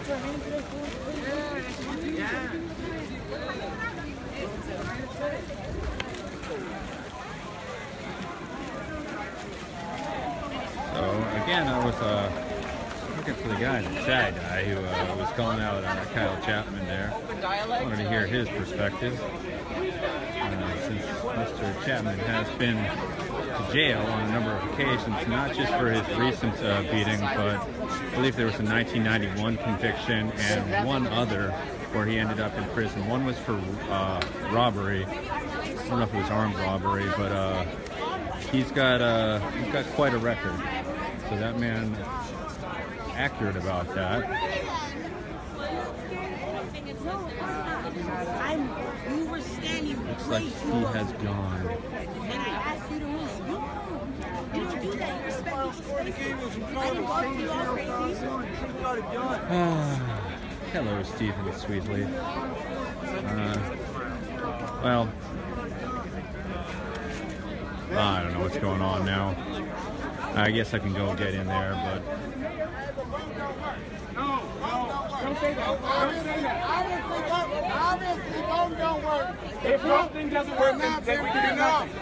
Trump would not be in office if vote was. Did you all hear Charles Square again? It's incredible. Shame sheet on Power. It's not. If he got $3 million people more, and he still won. It's called the electoral college, dude. But brother, it's one of the most brilliant constructs in government. But brother, if you say voting doesn't work, then you can never do anything. I'm here to protect us. Cops are here to protect us. Are there a couple of bad cops? Sure. There's a couple of bad. Oh, I'm a millionaire and he's psychic. Woohoo! Guys having a lot of fun over there. All those ladies really want to get on your dick. Well.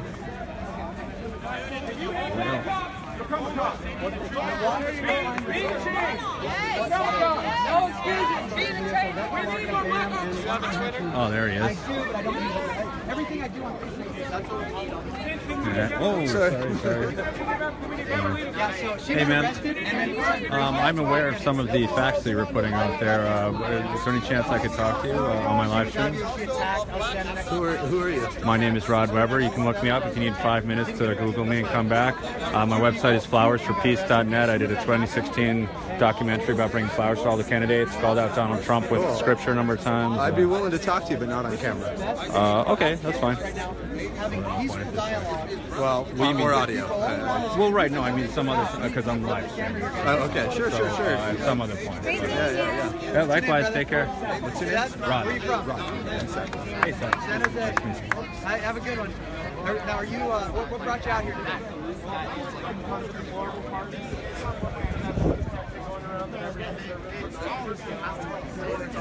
Yep, it was like when Ben Shapiro came and they had, they stand against white supremacy. You know,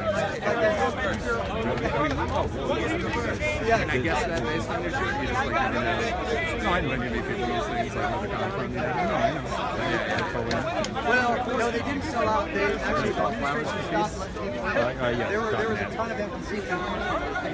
But thank you for coming out, man. You go to campus? Or if you want to go direct, well, that'll bring you much. Kyle Chapman and some of the other guys just all gave speeches talking about what's really going on. There's a debate between base Spider-Man and a guy who's against police violence. They're having a debate right now. Oh. Yeah. Who's Kyle Chapman? He's basic, man. He's basic. He was a guy who was in the earlier summer protests this year who wore a mask and a giant stick, and then he would beat away Antifa guys who tried to attack him and all the protesters. Yeah, the March 28 rally. MLK Park. Yeah. Oh, a little drone. Interesting.